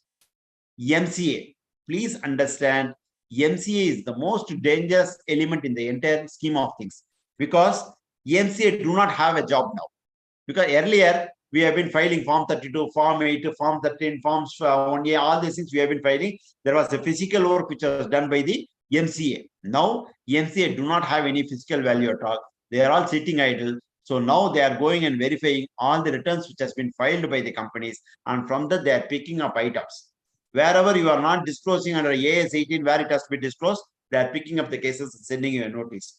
Wherever there is a discrepancy between the previous year figure and current year figure, they are issuing a notice. Now we are supposed to give the ratio analysis. If you are not giving the ratio analysis, they can give a complaint. Next is fellow brethren. Fellow brethren, definitely, I don't want this to be mentioned, but you don't have an option. No objection certificate not given, straight away fellow brethren can go on a complaint. When you are ditched, not only for audit, any other matter, for example, you are ditched, the fellow brethren can go against a complaint, because he knows in and out of your organization, he can give a complaint. He was an associate with you, he has been doing job, now you are not giving any jobs to him at all, he can have a grudge, because he knows in and out of, during this association, he might have known that what all the mistakes which has been done, he can go on a complaint. Basically understand, my dear friends, whenever a disgruntled mind is there, definitely there's potential danger. And the potential danger, I don't want our professionals to be affected. Clients and part thereon. Clients, when they are affected, they can go. Or a part of the client also. How do you mention as part of the client? There is a partnership firm. You are signing the financial statement. There are 6 partners who are there. 2 partners are signing and 4 partners are not signing the financial statements. Out of the 4 partners, 1 person is being misused by the other partners. That 1 partner can go to the case. There are only 2 partners. The partnership deed says very specifically, the financial statements every year has to be audited by a chartered one, and both the partners should certify. But you have signed the financial statements where only 1 partner is signed. The other partner can go for a case. I have a classic example. Don't presume that these are all theory. I have an example which I am defending. Others, umpteen number of others, police, CBA, CBCID, anybody can go. So please understand, We are not defending only ourselves with the financial statement which we are having. We are defending against unknown enemies. Please ensure that you are not falling into prey. Every year, I have to go to the nearest devotional spot where you have a very good faith and keep praying, because others, we don't know who are all there. Other items where I have mentioned, we'll be able to ascertain that. Others, we don't know. How a complaint can be withdrawn? Complaint can be withdrawn by the person who has filed it, but the director cannot give it as it is. He will have to put it to the Board of Discipline and Disciplinary Committee. They will take a decision whether that permitted, and he will permit the withdrawal. Once the withdrawal is there, you are safe. If the withdrawal is not permitted and done, you are going to have a case. Opportunity to be heard is paramount, because they cannot pass any orders without giving an opportunity to you. Complaint will be registered. Every complaint will be acknowledged. There will be unique number which will be given. First situation, director will have a PFO, prima facie opinion. Previous, if any complaint is pending there, that also will be clubbed along with that. And if the defects are not rectified, the director shall form an opinion. And he will prima facie opinion is, I'm of prima facie opinion, he is either guilty or not guilty. Even if he considers not guilty, he has to forward the report to the disciplinary committee. They will put the case for hearing, and then they will give a, like, this is the first level examination by a director. I will share this information. You can go through that. I don't want to discuss more on this, because the damage happens here on the right hand side of your this thing. Do you find guilty yourself guilty? You accept guilty or not? You say, yes, I am sorry, I am feeling guilty. Once that is there, straight away you are punished. Then they will put it to the disciplinary committee director, and they say, you are not supposed to do anything which is dangerous to you. Board of Discipline may agree, may not agree. These are the typical answers which members say. I'm sorry, the error is not intended. So which means you are accepting the error has happened. You have to examine whether the errors have happened or not. Just because you want to close it, people come and say that you accept the error, we will leave it and we will do a reprimanding. Reprimand is also a punishment, because they find you guilty and then reprimand. So once you are guilty, wherever you are applying for empanelment, etc., you have to say whether any disciplinary action has been taken. Yes, it has been taken and I have been reprimanded. And also don't say that I have only recently started the organization or I have been having 35 years of practice. Both are dangerous. So please ensure that you cannot reply in a proper manner. You please ensure that whenever a question is happening, you please reply to them properly. And the only thing is, don't do by yourself, do it with the proper professional advice. As I already told you, a notice to the previous auditors, etc., we can go at the discipline directorate. They are giving notice. They don't give it as register post acclamation only. They also send it by email. Even WhatsApp is happening, because after COVID, cases are happening only in the virtual mode, like what we are doing in the virtual mode now. It is happening doing only a virtual mode. All hearings are happening only by video conferencing, either in the CA premises or anywhere else in your own place or in the council's place. Written submissions, we are supposed to give early in advance. These are all information only I am giving you. I am 100% confident that none of the members here are having a problem. And I also hope you will not have a problem in future. But in case problem happens, what is the system which I want to tell you? Approach of members also I have to understand. You have to understand. People feel that when the notice comes, no, I have done everything clearly only. So unfortunately, somebody has given a complaint. It's not a serious issue at all. I will give an opinion. I will give a reply. Please understand, it is very, very dangerous to take assumption like that. Once you notice is coming, do it with full examination and examine what are all possible things and all. And don't assume that you know somebody and it can be completed. It is very, very dangerous. Go through that in full. So this is what ultimately happened. You are found guilty. Once you are found guilty, reprimand is also guilty. You are also provided fine and strike off. Strike off can be for 1 day, 1 hour, 3 months, 6 months, whatever it is.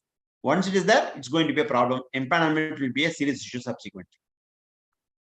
After, if at all you are found guilty, what is the remedy available? You can go to appellate tribunal, which is available inside the institute only, with judges, retired judges, etc. Even after that you are not satisfied, you can go to High Court and then go to Supreme Court also. But it's a long process. Stay will not be granted as simple. So where is the action trigger point which happens? This is what the critical point which I want to mention to you. Where is the trigger point where the disciplinary cases or ethical standard boards issue happen? Bank scams. Whenever bank scam happen, immediately auditors are being taken to task.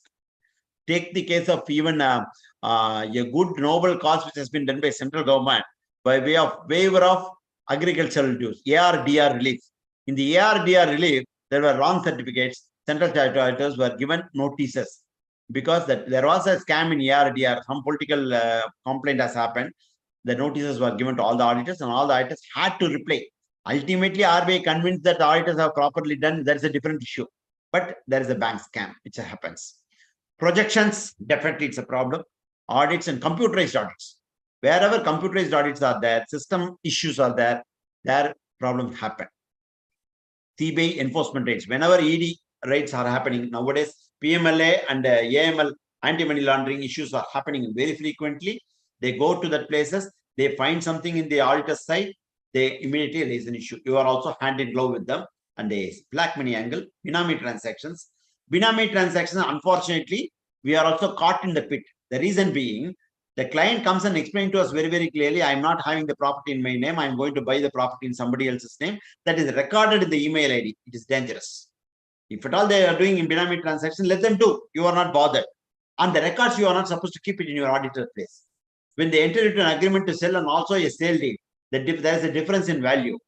And you have both the items in your place. You are going to be a task. You are going to be a target. Please don't do that. Don't have those sort of documents with your place. Only accounted documents, you keep it with your place, you are safe. Unaccounted transactions, it is their headache. Let them do whatever they want. Keep it on the side. Forged signatures, tax audit reports not signed properly, RBI NBFC inspection points. Whenever RBI does or NBFC's inspection points are happening, they do an inspection, they find a mistake, auditors are not done, it's going to be a serious issue. DSC records and documents.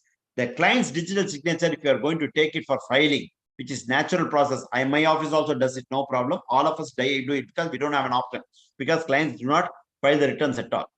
Take it with an authority from them. This DSC is given for this particular purpose.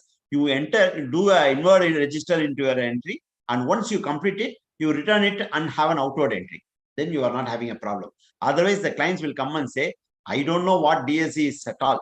I give the DSC, auditor applies for the DSC, auditor utilizes the DSC, and he will. But unfortunate thing is, today's fortunately for us and unfortunately for the clients, once the DSC used, OTP is going to him. To that extent, I'm safe. But still, they come and say that they will ask for OTP, I give the OTP, they file it. Serious issue. So whenever you are taking the DSC, please ensure that you give it with a proper acknowledgement and document. LFAR itself is creating. Why I am talking about this bank branch audits is people feel that these issues happen only in the larger scenario. No, even in case of a bank branch audit, your LFAR issues are there. NPS of earlier years identified. This year you don't report. You are serious in problem. Bank RBI inspection is happening. They suggest that these are all potential NPS. You are not examining that. You are in for a problem. Potential NPS, quick mortality. Within every, I hope all of you know quick mortality. From within 1 year from the date of sanction, if an account becomes NPA, it becomes a quick mortality account. You are supposed to report in the quick mortality entry in the LFR, which has not been done in the earlier years. Now we have to say. There are lots of assertions and commitments which you are doing in case of long form audit report, like stock audit, etc. Whether a stock audit where it is required has been done or not, you are supposed to report. Previously, it was not the case. If at all you find anything negative, only you have to report. Now they are asking us whether stock audit has been done or not. Operations in respect of large accounts, even though it is performing accounts, whether the operations are significantly okay. They are asking us. MRL, management representation, has to be taken. We are supposed to have UDINs. Proper UDINs are there. Whenever an MOC is revised, you are supposed to have fresh MOD. You complete the audit, come back to your headquarters. They come and say, sir, I have got some more information, sir. Now MOC, I want you to change the MOC, sir, because head office says that so much of NPA should not be there, sir. Okay, you can do it. But only thing is, there should be a proper justification, and you are supposed to create a new UDIN. Without creating a new UDIN, if you give an MOC, it's going to be a serious problem, because audit report itself is revised. For example, one particular case you have identified as an NPA and provision has been made for 100%. They say that there is a security which is available so that you can make a provision of only 20%. There is a possibility. I don't say it is not possible. In that situation, when you do a revision of MOC, please create a fresh UDIN and then give an MOC, no problem. Otherwise, it's a serious problem. You are supposed to verify, given the revised MOC, why it is revised. In the audit report also, you have to say the earlier audit report has been given on such and such date. It is revised for this particular purpose. The last but not the least is the latest revision in respect of 44AB. In the tax audit, earlier there was no specific provision for revision. Now, this rule 6E has been amended by giving a new rule 3, where you are giving an audit report in the month of July. In the month of July, you say, the tax audit report, you said that 43B, the statutory payments have not been paid. The due date for filing of return is 30th of November. Before 30th of November, they make the payment. If you have given a tax audit report where it is not paid, and ultimately they said that it has been paid subsequently. Same way, take the case of bonus, statutory payments. They give the bonus only at the time of Diwali, but you do the tax audit report in the month of July itself while doing the audit. In those cases, you are required to file a revised return, which in department itself is allowing. So in respect of these two cases, the rule 3 has been introduced current year. You have to create a fresh tax audit report.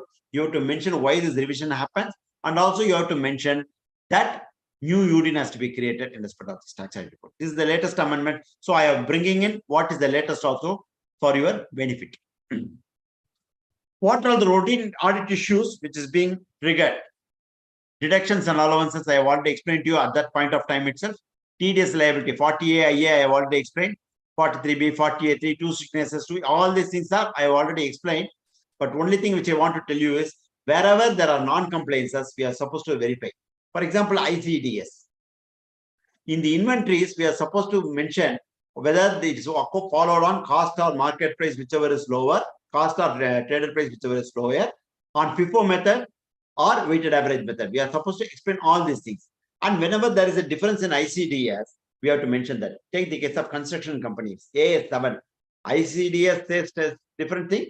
As far as proprietors and partnerships are concerned, you can continue to follow completed contract method. There is no restriction. As far as corporates are concerned, AS7 is compulsory. We have to show percentage of completion method only. In case of non-corporates, you are still allowed to do cash base of accounting itself. Once cash base of accounting, ICDS is not applicable. But not cash base of accounting, accrual base of accounting, but you are following completed contract method. But whereas ICDS specifically says you are supposed to follow only percentage of completion method.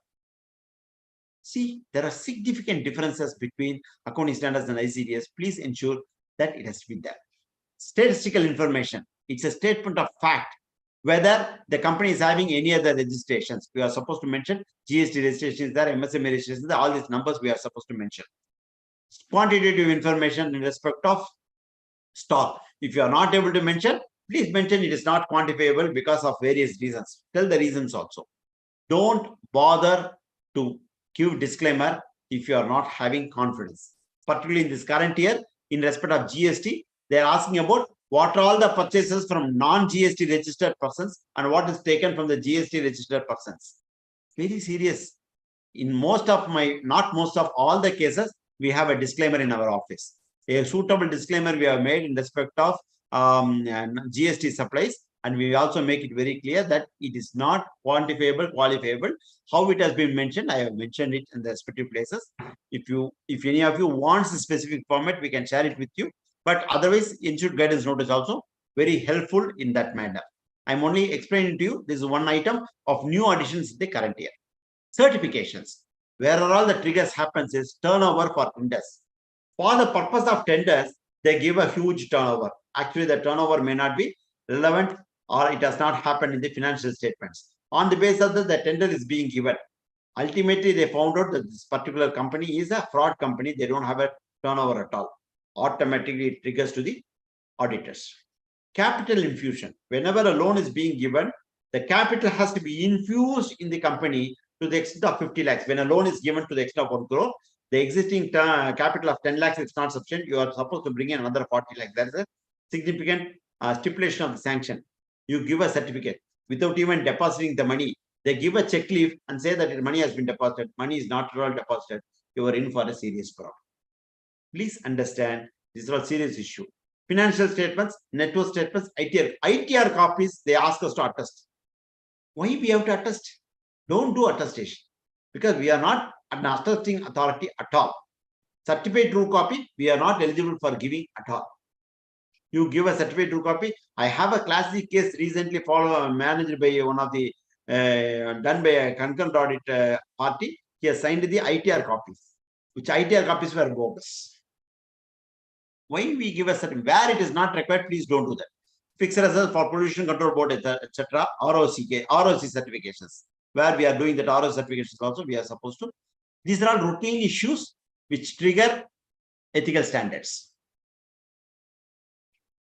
I am going into the recent cases which has happened, bank issues and frauds. CBI has given a complaint wherein a particular borrower has given an asset statement, net asset statement of the proprietor, wherein that particular asset itself is not there. I don't know how the auditor has signed, but auditor has signed and they have given a certification also. Auditor says that he has seen the document at that point of time. Actually speaking, there is no loan at all. CBI has filed a case. We are defending the case in a difficult manner. We are trying to defend in whatever way it is possible. CBCID of various states. For example, in Andhra Pradesh itself, there are lots of cases which I am getting from cooperative banks, wherein the jewelry is not verified by the concurrent auditors. Periodical verification. In fact, there was a collusion between the appraiser and the branch manager. They have done a huge fraud in Andhra Pradesh. That the auditor is being questioned now, how you are not verified. Audit is fortunately in the particular terms of engagement, auditor has been given an exemption not to verify the jewelry. But one place there is a catch where they say whether the system of shifting the appraiser on a periodical manner by the next branch has been happening. It has not happened. He is caught in that foot. Please understand, the terms of engagement is very, very important. This is why I always say the concurrent audit is the most thankless job and it is not of having any relevance.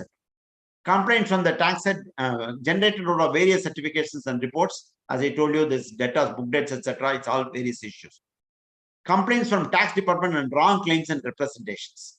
Wrong claims, where you are not eligible for a particular claim, you claim it, you are in for a serious problem. There is no MAT at all, you claim as MAT. There is no exemption which is available in respect of your case. SEZ is not there, you claim. 80IB 10, which is not there, you claim. 80IC, all these things, exemptions, 80HSC, etc. Where it is not there, please be very, very careful because your certificate is the critical portion on the basis of which it is being done. Enforcement authorities, wherever enforcement raids happens in the clients say that I don't have any information, only auditor says. Straight away they come to the auditors only. They give a complaint that audit is also colluded with them. Other complaints from client creditors, serious issue.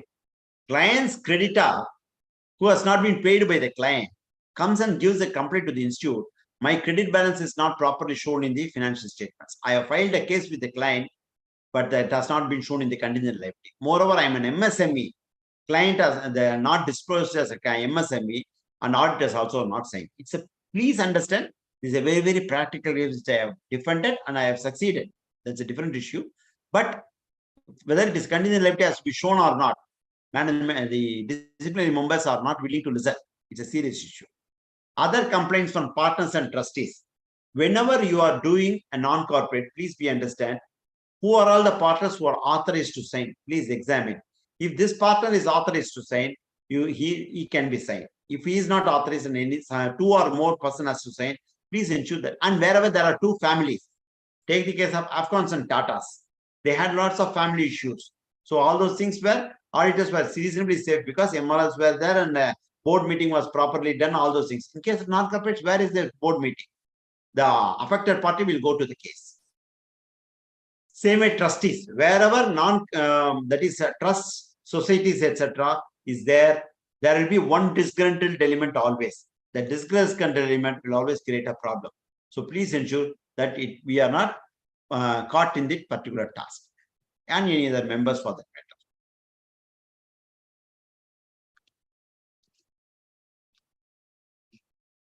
This is a classic case which I have found out and we had to defend also. Complaint by a group of members. The expenditure has disproportionately increased. The previous year, the advertisement expenditure was not there. There was no advertisement expenditure at all. Current year, there is a huge advertisement expenditure. This is a classic case in one particular southern Tamil Nadu, wherein it was ultimately found out as fraudulent expenses.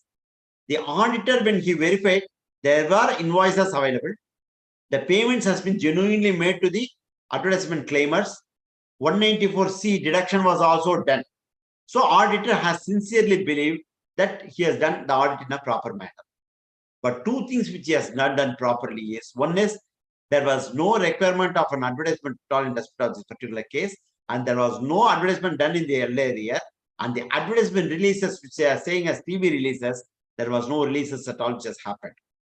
And unfortunately, the auditor himself was asked by the police people to verify once again and come back. Second verification, he has understood that it is a fraudulent activity. He himself has given a report to the police, because police has said that you verify that and once again given a report, every problem will be solved. He has given a report. Unfortunately, this itself has become a case against him.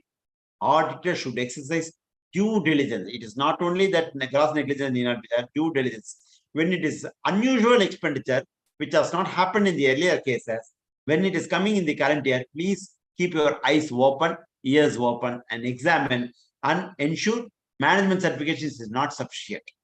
Internal auditors as reported in the earlier cases that every month there is a certification expenditure which has been happened. Just because internal auditors are also reported, don't presume. You have your back papers in a proper manner, and then you have to certify. This is one more classic case which I wanted to share you in personal manner.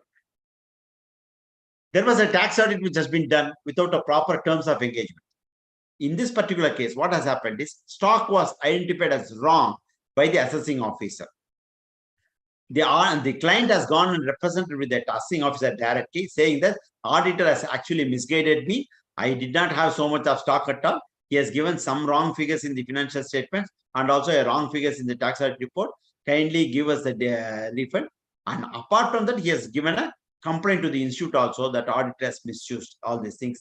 In this particular case, the appointment was also not done. The auditor acknowledgement was not done. But we were able to prove in such a manner that auditor tax audit return was filed only after getting the approval from the auditor. Fortunately, now the CBDT allows acceptance only after the client accepts. But the client in this case says that I have given the DSC to the client. Auditor, I don't know what he has done at all. Client was expressing full ignorance. Fortunately, we were able to succeed in this case, but the tax audit fees was only 25,000 rupees. The member had to bear so much of expenses for defending the case. So, doing tax audit without proper terms of engagement is a serious issue. Once again, I come to the first slide, familiarity threat. A client which has been handling for more than 10 years, why all these terms of engagement and all this? Sir, please don't presume this. Take a formal terms of engagement. You prepare it and get it signed by them. There is no problem. But please get it signed and keep it with you. And whenever you are using the DSC, get a proper approval from them and then use the DSC. This I have already told you. Book debts. A bank loan has been taken. The loan is taken only on the basis of takeover of a book debt, and book debt was certified by the auditor, and there was a capital infusion which has been done. He has not given a capital infusion at all. He has brought in assets by way of capital, and that itself he has not passed by way of transfers. Registrations has not been done by the client in their name. Subsequently, the account was defaulted. Once it was defaulted, this case, auditor has arranged the bank funding also. So all these things put you in a specific task. Please ensure that when you do bank audit, bank arrangements, etc., don't do the audit, but so that you will not be doing the same thing in a simultaneous manner. Do banking arrangement. I don't want anybody to stop from doing banking arrangements. You can do it, but don't charge fees as a percentage of loan, because that itself is a serious violation. Books of accounts, in this case, I did not have the books of accounts for defense at all. I have to justify somehow or other. In this case, out of 4 charges, I was able to wriggle out of 3 charges. 1 charge I could not wriggle out at all. The case is pending for final decision. Self-review threat was blatantly violated because he has done the accounts, he has done the audit, he has done the certification, he has done the book debt certification also. Please understand, in such cases, you do exercise due diligence in a proper manner. This is a classic case which most of us do. I don't presume that any of us are not doing. Most of us do. But please ensure that when you keep arm's length distance between these transactions. This is another case, there is an inflated value of security.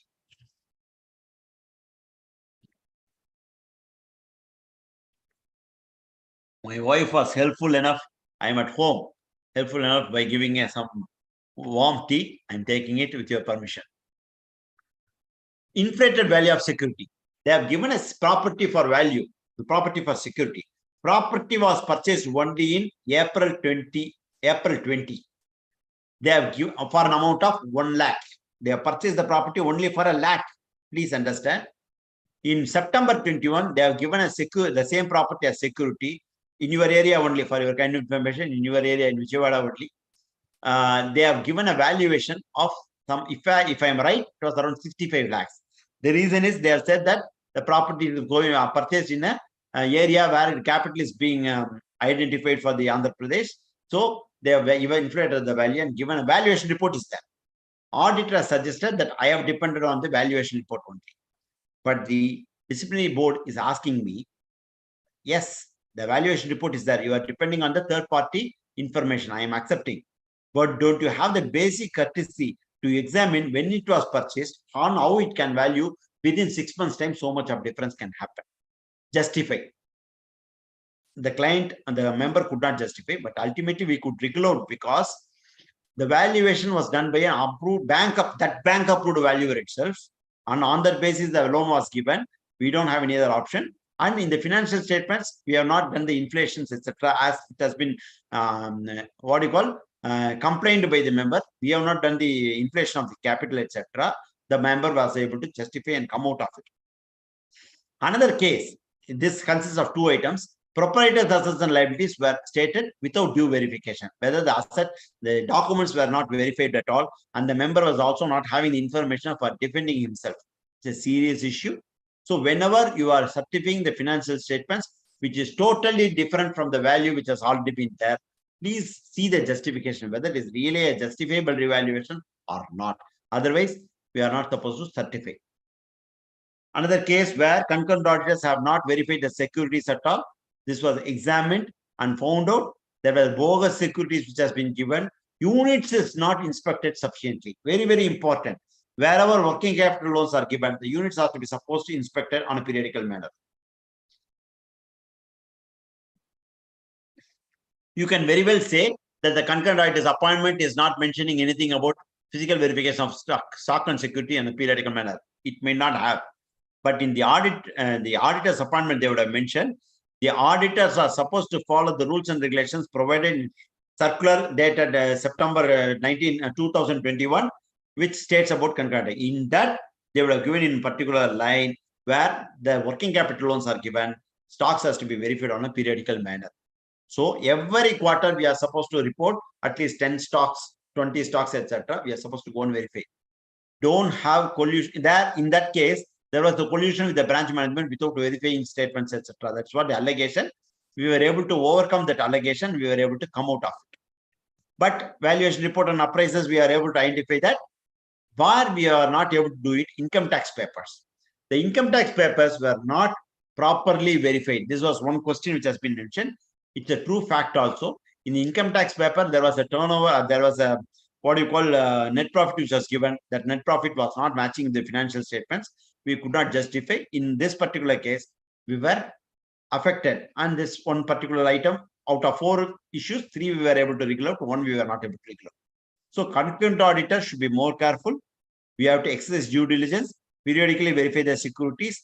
Please ensure that don't compromise on your number of days attendance, etc. And wherever system-based verification is happening, please ensure that the system is properly verified by you or your staff who are aware of the subject. Don't presume that he has verified, and what has been verified, please record in your notebook. What we see in most of the concurrent audit cases is previous month audit report is taken and there corrections are being made, which is very, very dangerous. Please ensure that sort of thing is not happening. Here, as I told you, one of the creditors have gone to the court saying that party is not paid us some money. The court has appointed an arbitrator. The auditor was not at all aware of this arbitration appointment at all in one particular year. Next year, he was aware. He has reported the next year because how he was aware that legal case expenses has happened. On that basis, he has asked the management. Management has said that there is a case which is happening. He has reported. But in the earlier, he was not able to report because he did not have any indication at all. We were able to wriggle out of it. But one particular item which I would like to mention is the disciplinary members are saying that you cannot depend only on MRL as far as contingent liability is concerned. You are supposed to examine beyond MRL. MRL says, I have only one contingent liability from so and so. And other than that, there is no contingent liability. There is an MRL available, which only saved us. We were able to come out of it.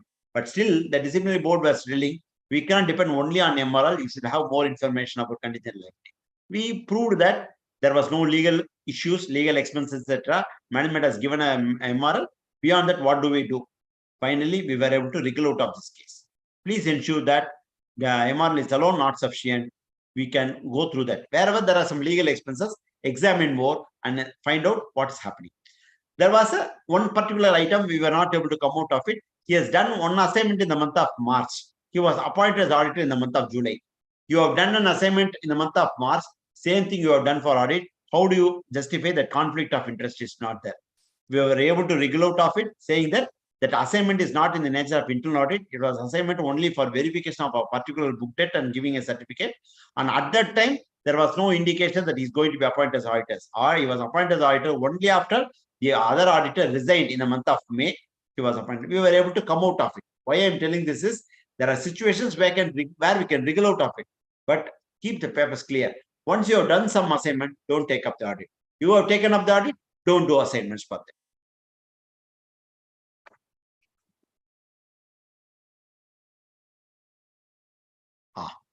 This is a very, very classic case, which I am sure that many of us will be doing.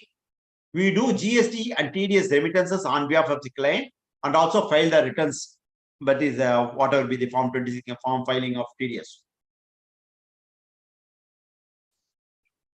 Form 1A, form 3A, whatever it is, I don't want to go into the numbers. There are three important issues which I would like to mention. Once I remit the amount, keep the amount in a separate account. Don't confuse with your account, because this is a violation from the earlier code of ethics itself. I am not supposed to mingle my funds with the client's funds and clients with my funds. This is an important issue. In this case, they have merged the funds, number one. Second issue, we have received the money. The member could not do the remittance of TDS and GST, not because of anything else. They have not given the detailed breakup. But after that, pandemic has come, etc. Nobody was contacting them, etc. After 1.5 years, when the department or government got a notice, they came and asked the auditor, why you are not filed? You have not provided information, so why I have not filed? Okay, you have not given any information to me. You could have sent a mail, etc.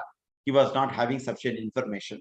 And unfortunately, there was no funds in the bank account also, because it has been utilized for something else. We were not able to come and wriggle out of it. We are trying to find a way of coming out of it. So my suggestion to you is, please ensure that when you get the money from the client for doing a particular activity, keep it separately and do the needful. And once you are not able to remit, return the funds immediately, or at least put them on notice that you have not provided this information, so I'm not able to file it. So documentation you should have sufficiently to prove that you have not been grossly negligent or you don't have a fraudulent intention. Please understand, in this particular item, normally code of ethics people say only attest functions will come. This is a classic case where a non-attest function can also land you in a serious problem as far as ethical standards are concerned. These are the few cases which I thought of explaining to you. I also want to caution you, what are the don't presume that I am creating a terror in your mind. It is not terrorizing your mind, but these are all possible things which can happen, which has happened also.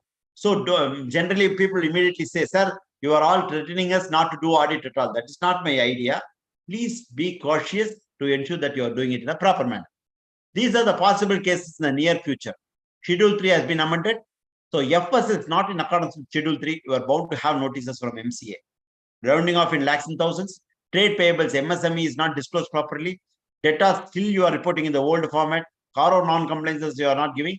IFCR with notes and accounts. In notes and accounts, you want to save your skin, saying that there are few data and data where reconciliation is not done, reconciliation is in progress.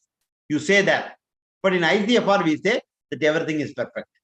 Once the reconciliation is not happening, ICFR cannot be unqualified. In the ICFR, there is nothing serious except reconciliation in respect of data and data. impact of which is not known. Better you give it.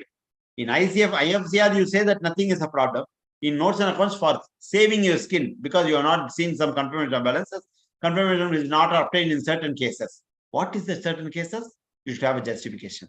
Whether in other cases you have got it, that also you have to justify. Certification of 15 CB and subsequent transactions. You give a certification of 15 CB for foreign remittance. Subsequently, it is understood that there is a PMLA or anti-money laundering. You are in for a problem. So whenever you do 15 CB, please satisfy yourself that the transaction is very, very genuine.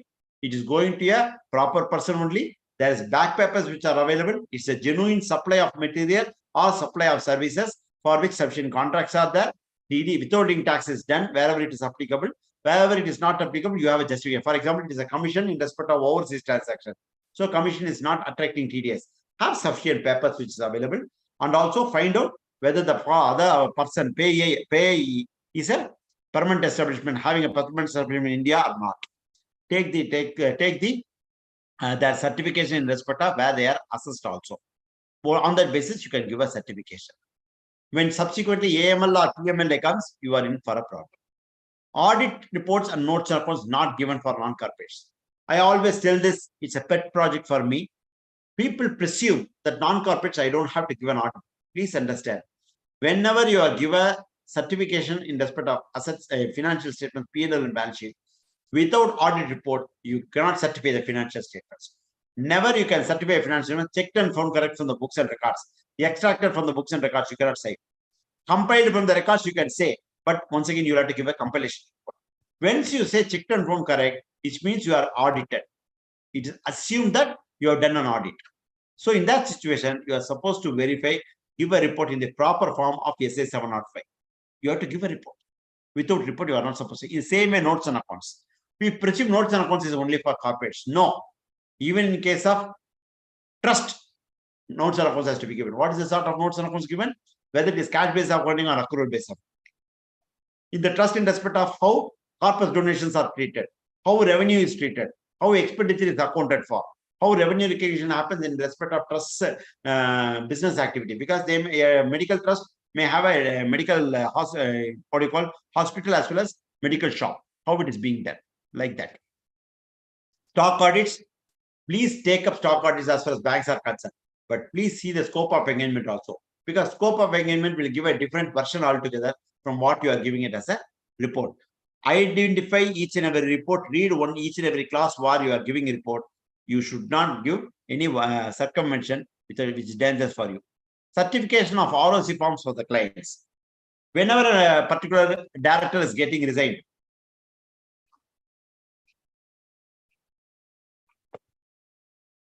the other directors will come and sign and say that you can file the resignation. The resigning director will come and say subsequently, I have not resigned at all. He will say that my signature has been forged. The auditor has colluded with the client and filed the return. So please ensure in that sort of certification, you please confidently take it, all the documents, and then take the concurrence from the other person also and file it. Otherwise, you are in for a serious problem. Better, whenever ROC forms are there, give it to the company secretaries who can certify by themselves. Resignation from audit without a proper reason. Nowadays, ROC is asking you a question why you are resigning, because SEBI has already categorically given a notification in case of listed companies, auditors cannot resign in the middle of the audit without giving a proper reason. Due to my personal preoccupation, I am not able to do the audit. This was a certification which has been given, everybody was accepting. Now it is no more asked, because if you have personal preoccupation from A Limited, how are you doing for B Limited? This is a question which is being asked. So you should have a proper justification. And if at all any in fact, recently, I want to share this with you, practical example. Recently, one listed company wanted us to resign because they wanted to go on a different footing and larger aspects. So they wanted to have a resignation. Already, I was asking for an increase in services fees, which I have already given a proposal to them. This is not sufficient because while auditing original agreement was there, our scope was limited. Now scope is increasing and we wanted to increase the fees. They themselves said that we will not be able to increase the fees. That itself I put as a reason and said that because of the increased volume of activity and non-compensation to the extent, I am resigning, and ROC has also accepted. My ADT 3 was filed. There was no issues at all. So have a proper justification before you do a resignation and then do the needful. DSC of clients, which I have already explained to you. Whenever you take a DSC from the clients, use it, properly use it without much of a danger. What is the take-home message? Code of Ethics and Disciplinary Committee is not only for high-end issues like ILFS and Satyam. Your company and my company, which is a proprietorship also, is eligible for that. Day-to-day certifications are getting racked up on a daily basis. I'm getting lots of cases. Bank and audits, very, very serious issue. Lots of issues are happening. Trust and societies disputes are among us, definitely happening issue. I have one KRC case in Andhra, not Andhra, it's the Telangana area. One cooperative society, one education society was there. They have incurred an expenditure of 5 lakhs for approval, which they have kept under WIP building, which is normal accounting standard only. But the disgruntled element has gone and say building approval itself is not given by the local authority, but they are showing it as WIP building. Auditors also signed. We were able to wriggle out of it. It's a different issue. But complaint happens. Why it is happening? There is a disgruntled element who was not given the respective authority by the respective persons. Do not sign before the client signs. Each and every financial statement, please do not sign before they sign. Both this and also MRL. Get the signature and then you sign the financial statements. It's very, very important and critical. In fact, tax audit report, Form 3CD, auditor has to sign and file it. But one copy you have to get the signature from the client, because basically Form 3CD is preparation by the client. We are only certifying the veracity of the information. So without signature from the client, you are not. And guidance note is also making it very clear. Form 3CD has to be signed by the client. But many of us are not following, in my opinion. If you are following, I will be too very happy. In our office, we are having that methodology. Non-corporates ensure the authority for signatory. If there is a society, president, secretary, and treasurer has to sign. Without president, they sign it by other members, whether they are authorized properly by the board resolution, etc. In case of partnership firm, there should be a partnership deed provision who are all eligible for signing the financial statement, whether those partners are signing. Otherwise, we are in for a problem. MRL, important. Take 5 years. CSA 580 is critical. Take MRL, but don't depend on MRL only. Please go through the underlying transactions. If there is any violation, please examine that. System access, whenever you are taking from the client, take it only, read only. Never take free for all. That is, don't sit on the system and examine whether sit on the manager's authority and do that. Because in case of any issue, they will say, I don't know what the auditor has done it. And it is also in respect of branch audits, it is applicable. Please ensure that. Please very careful. COVID-19, I don't want to take much of an issue because its relevance is now lost. But I want to note only one particular point. The inventory valuation, going concern activity, debtors measurement, assets valuation. Because wherever I have invested in respect of other companies, COVID-19 has definitely taken a beating. There is a lot of losses which has been created by way of damages, which is not written off in the inventory. Please ensure that all these things are applicable. These are coming under these professional misconduct. Clause 2, 7, 8, and 6 will have an effect. What if they have already taken it up and written off? You are safe. If they are not written off, at least they have to make the necessary provision in respect of those debts and stock. They don't do it. Please ensure. Particularly, physical deterioration will definitely would have happened in respect of most of the assets. Please ensure that provision is properly made. Get appropriate evidence. I have given a safeguard also. And in case they are not giving the evidence, modify the opinion, give a qualification very, very clearly. Of course, this also, whenever there is a revenue in change in respect of because of COVID-19, it has an impact. This important point which I want to mention. In respect of COVID-affected agencies, COVID-affected companies, going concern is definitely seriously affected. You are supposed to verify, follow these 2 steps. If there is a doubt, please report it. If there is a doubt which can be overcome by way of subsequent transactions, go for emphasis of matter. And if there is no financial reporting implications, you can leave it like that. I have given a flow chart. Please go through that and accordingly give a report. This is having a significant impact even today, because after 3 years also, many companies have not yet come out of the COVID issue. Like what I was mentioning about stock and debtors, it is applicable in respect of PPE also, because most of the assets which has not been used over a period of time, it will have got impaired. Please get the proper certification and also evaluation by a local engineer to ensure that you are having sufficient value in respect of those assets. There is no problem as far as these assets are concerned. I say debtors, investments, stock, and fixed assets. All these items, it is applicable in respect of COVID-19. You can go through the safeguard subsequently. Because I'm running out of time, I'm going. This is the FRRB report. There are 76% of the accounts, so they are verified. Now, yes, non-compliance is there. CA 2013 and Schedule 3 non-compliance, 18% is there. Yes, says there is scant record which is given by that. This is FRRB's third volume of study. Subsequent volume, I am going through that to give the summary of statistics. From this, what is the information? 76% of the cases, there is non-compliance of accounting standards are there. Please ensure that we don't fall into that area. These are the possible representations and working papers. I am going to circulate with you. You can go through that. What is required from you, you can take it forward and do the needful. Preserve the working papers for a minimum period of 7 years after any work is done, not from the end of the financial year. For example, if I am doing a 31st of March 2022 audit, I am certifying on November 2022. I should keep it till November 2029, not till March 2029. Because the work is done on November 22, I am supposed to retain it till November 2029. After that, you can destroy it. No problem.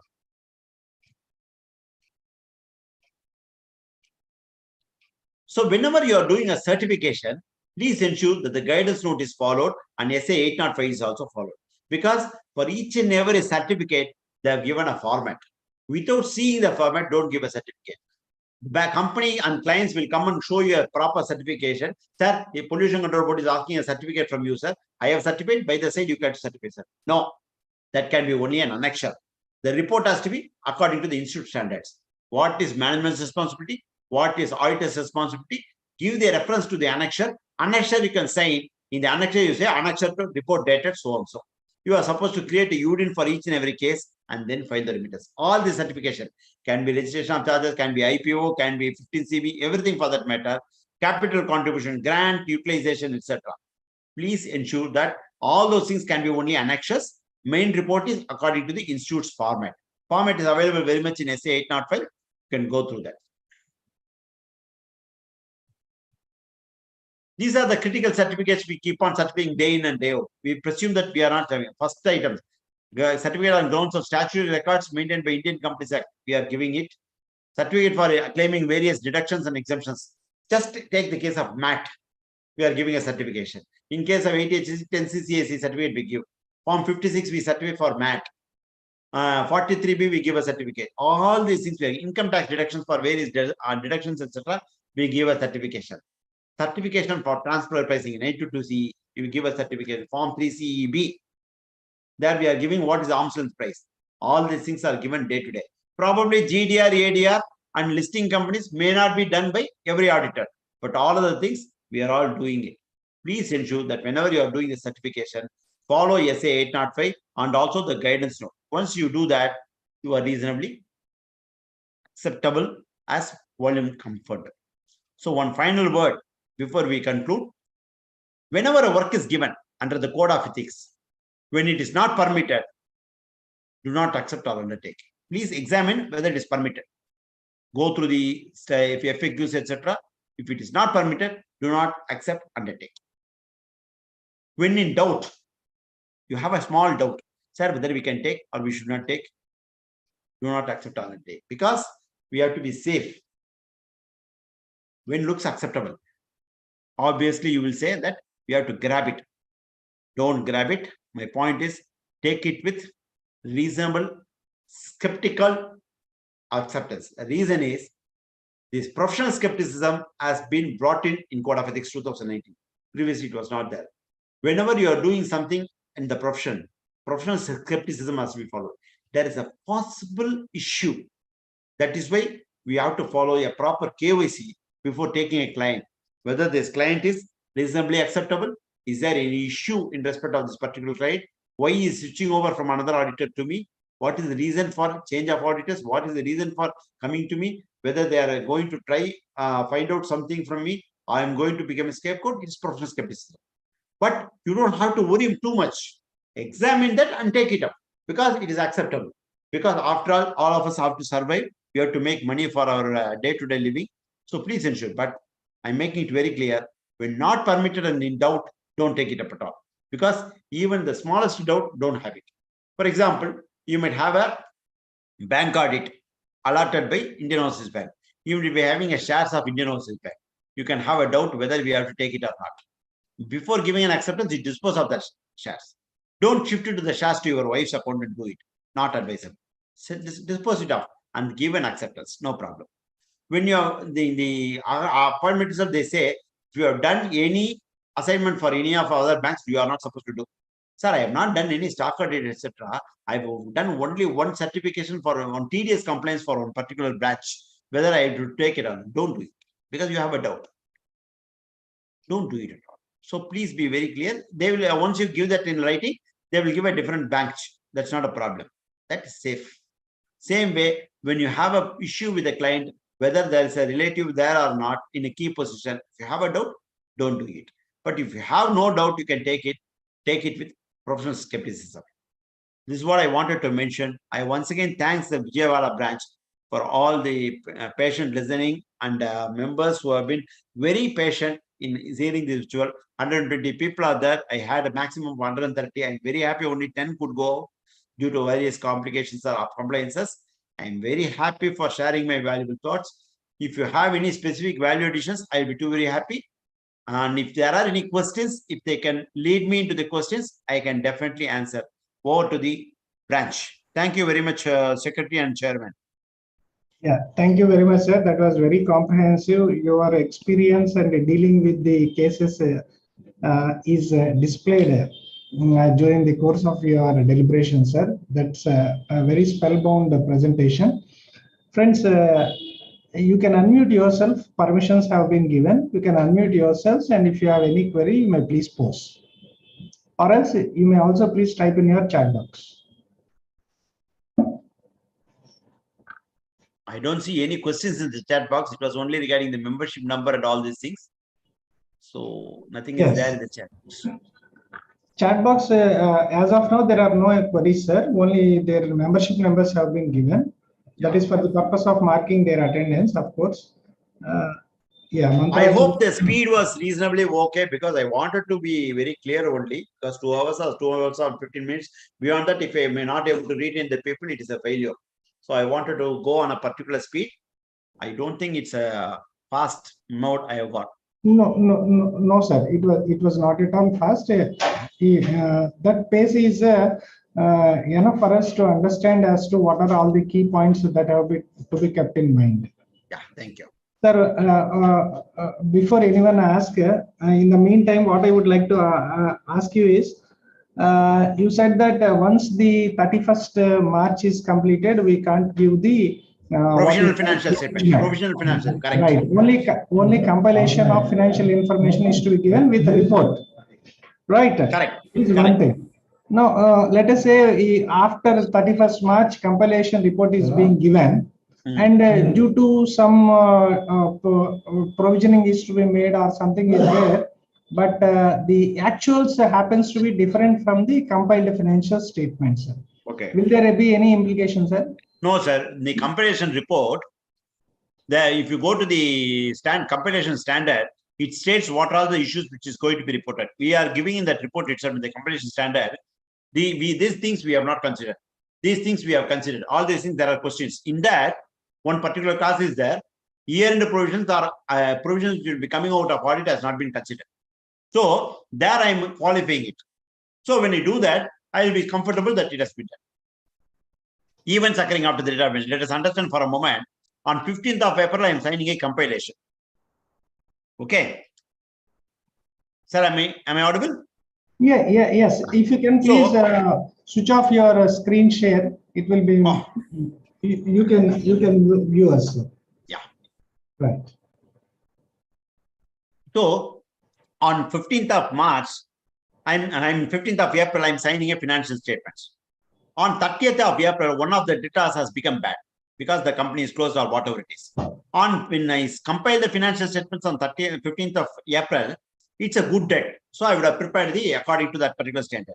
On 30th of April, it could have undergone for a change. In that situation, you cannot make me responsible for that. That is for sure.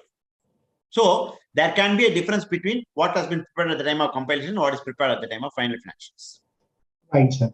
One more thing is with regard to, let us say, a person is not having any business income, we don't prepare any financial statements for them, but we file the income tax return, prepare the income statement, and the banker asks for the 3 years income tax returns.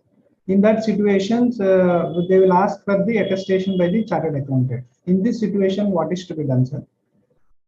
I will tell you what I am doing, because people are not willing to accept that. Don't do that when it's not possible. See, you are not liable for tax audit. So when you are liable for tax audit, we can very well say that we are signing the form 3CP and 3CD and what 3C and 3CD as the case may be. But when it is not coming under tax audit, we are supposed to give an audit report, which is the normal format under SA 700. According to that, you sign and certify. Don't give us checked and found correct. That's what we do. Because in the audit report itself, we make it very clear. This is given, even though the company is not liable for audit, this is given with a specific request from the client for the purpose of banking requirement. With that, it is solved. Yeah. What I mean is, in the illustration, what I have told, what I was referring is that person don't have any business at all. Let's say he's having income from house property or salary income from other sources. We have filed the return for them, prepared the income statement. No financials at all. No, you are going to certify. They are asking you to certify only the income returns, income which has been disclosed. Income statement and a return filed acknowledgement. See, you are not eligible for giving true copy because you are not a notary. That institute has already clarified very clearly in FAQ. We are not supposed to give certified true copy at all. There is a specific FAQ on this particular matter. I am not supposed to give a certified true copy like what a notary is given or our gazetted officers are giving. We are not eligible for that. There has been categorically said. So in that situation, I am not going to give a certified true copy. What else we can give? We can say compared from the original return which has been filed by us, and we confirm it is matching with. We can give some sort of certification. But once again, the certification go to the SA 805. What is it you are certifying? We are certifying for at the request of the. What is client's responsibility? What is my responsibility? Client, there is no financials at all. I'm making it very, very clear. Because what happens, no, sir? The income, what has been disclosed is maybe right. There may be some other income which is never disclosed. That's going to be a serious problem. So what we are going to say is the client has provided the following information. On the basis of the information, I have verified the income tax return and confirmed that this income has been made in comparison with the bank passbooks, etc. They are not maintaining any bank books of accounts. So I confirm that I have not verified any of the books of accounts, and the certification is only on the basis of information which has been provided to me for the purpose of verification. And the certificate is given for the limited purpose. I should give the purpose also. Limited purpose of submitting to the bankers. With that, my problem is solved. And also, can we state that whatever is being given to the banker is what is actually filed with the income tax department? Yeah, that you can give, because you have only done it from your office. You have the only thing is before in these cases, we take the signature from the client physically and keep it, because nowadays digital signature filing is happening and only OTP process is happening. You take the statement of total income signed by the client and keep it with you, because that is the management's responsibility. Something like management's responsibility. Yes, we have a question from CA Nalini. She is asking, in case of a revenue from a single client exceeding specified levels as per laid down code, how would a declaration of the fact to the client not compromise independence? No. It is not that it is a compromise or not. The institute has given liberal interpretation right now, and they have said it is not possible to straight away disown the client. So it is sufficient if you communicate with those charged with governance, saying that I am recovering this. It might or might not have. That is what we have to ensure. We have to find a way of showing that it does not affect your independence. But at the same time, the stipulation is that we have to provide the information to the people, those charged with the TCWG.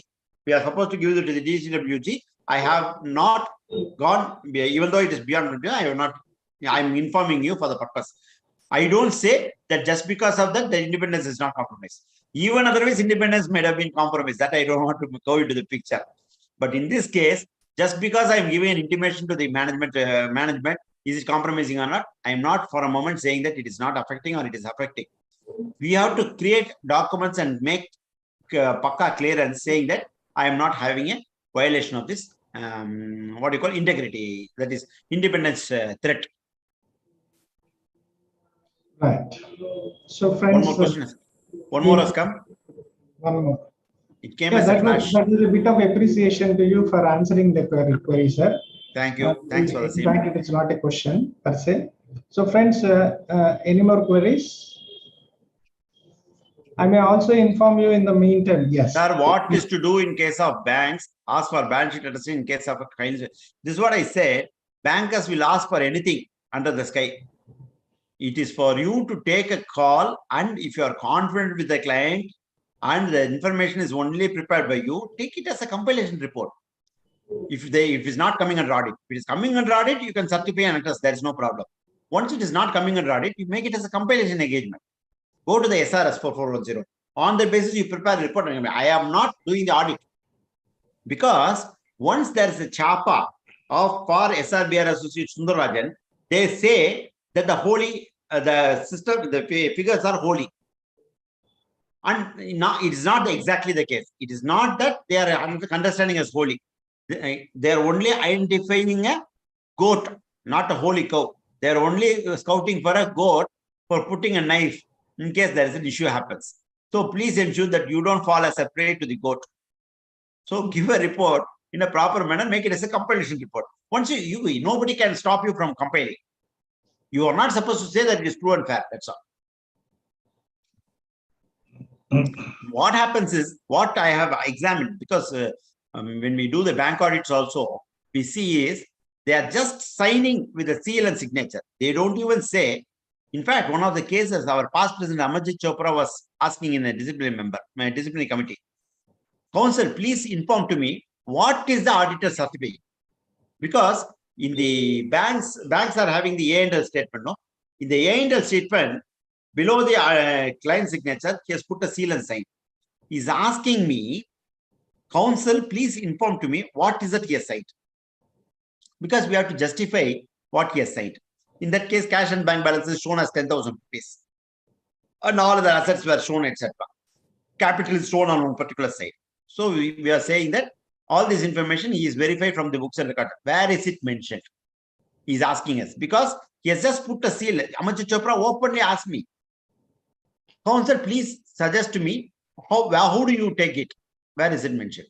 Sir, we have the information in our tables, in our office. Send it across. We send it across and we finally see certain places we are able to come out of it, certain places we are not able to come out of it, because it's an embarrassing question. At that point of time, he says, counsel, please tell me what is that he has signed.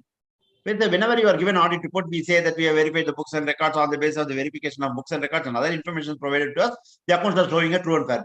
Finally, in case of certification, we verify that we have verified the books and records. On the basis of that, the capital infused is 1 crore, which has been represented by cash, assets, etc. And the certificate is given on the basis of the information given by the client. Something we are giving. Here, just putting a seal and signature. Unfortunately, we have to defend these sort of situations also. I don't blame the clients also, because when they are going for in the initial stages of the practices, when they go for the client asking for banking finance. Whenever you are going for the banking finance, bank says, get the signature from the auditor, sir, immediately I will give you. This is what they say. So they come, says, where do they go? For them, at that point of time, audit is the only recourse available. Subsequently, after the growth, they are not touching us. That's a different issue. We are something like a pickle. I don't know what is Karuveppalai. That Karuveppalai, when you do it in Rasam Mandal, you do know what is it? I don't know what is the leaves in Telugu. You take it only for smell. After that, you throw it away. Curry leaf. Curry leaf. Curry leaf. I don't know what you tell in Telugu. So you are like, Karivepaku. Okay. Whatever it is, like that, they are utilizing it, and after that, so one more question has come, sir. Yeah. So while signing the balance sheet, can we say that subject to our compilation report of event date? No, it is not subject to compilation of report. It is as per the compilation report attached. Compilation report is separately. You can go to the compilation standard, sir. It gives a clear format. Therefore, one fortunate thing is Institute gives you guidance fully. But only thing is we are not able to go into it fully. That's a problem. Compilation report, according to a compilation standard SRS some 4410, you can go through that. It has a standard format. You will have to refer that report here. Like our as per report of event date. Like whenever you are doing an audit, we say as per our report of event date. Same way here, you have to mention as per the compilation report of event date. You have to create a UDIN also. Yes, sir. The formats for financial statements of non-corporate entities also, we have a recent publications, including the format and the notes also. Correct. But only thing is, it is only a guidance. They There is recommend no you to compulsion for you to follow. But we have started following it up because the reason is number one. Once you have a format and you are following it, nobody can question it. Because we are following the institute, who is the main parent body. Subsequently, if they come and say, why you are shown like this, sir, you only suggested me to do this, I don't do this. What else we can do? We have a reasonable justification. Yes, sir. That's very fine. It was a pleasure in conversation with you, sir. All of us were listening to you very sincerely, and also we had a spellbound. We remained spellbound spectators. So thank you very much, sir. But for you are not physically present, but virtually you are there. But this presentation will be on the YouTube to be replayed for many number of times, and it will be useful for many more people. Definitely, we will share a link of this session to you, sir. So thank you very much. Thank you very much for us for sparing your valuable time. Pleasure is mine. I will share this presentation and also the MCQs which you are mentioning. I will forward it to you shortly. Right. Thank you. Okay. Thank you. Thank you very much. Thanks to the listeners. All of you will sign off. Good night. See you in another session, another day. Thank you. Thank you. Thank you.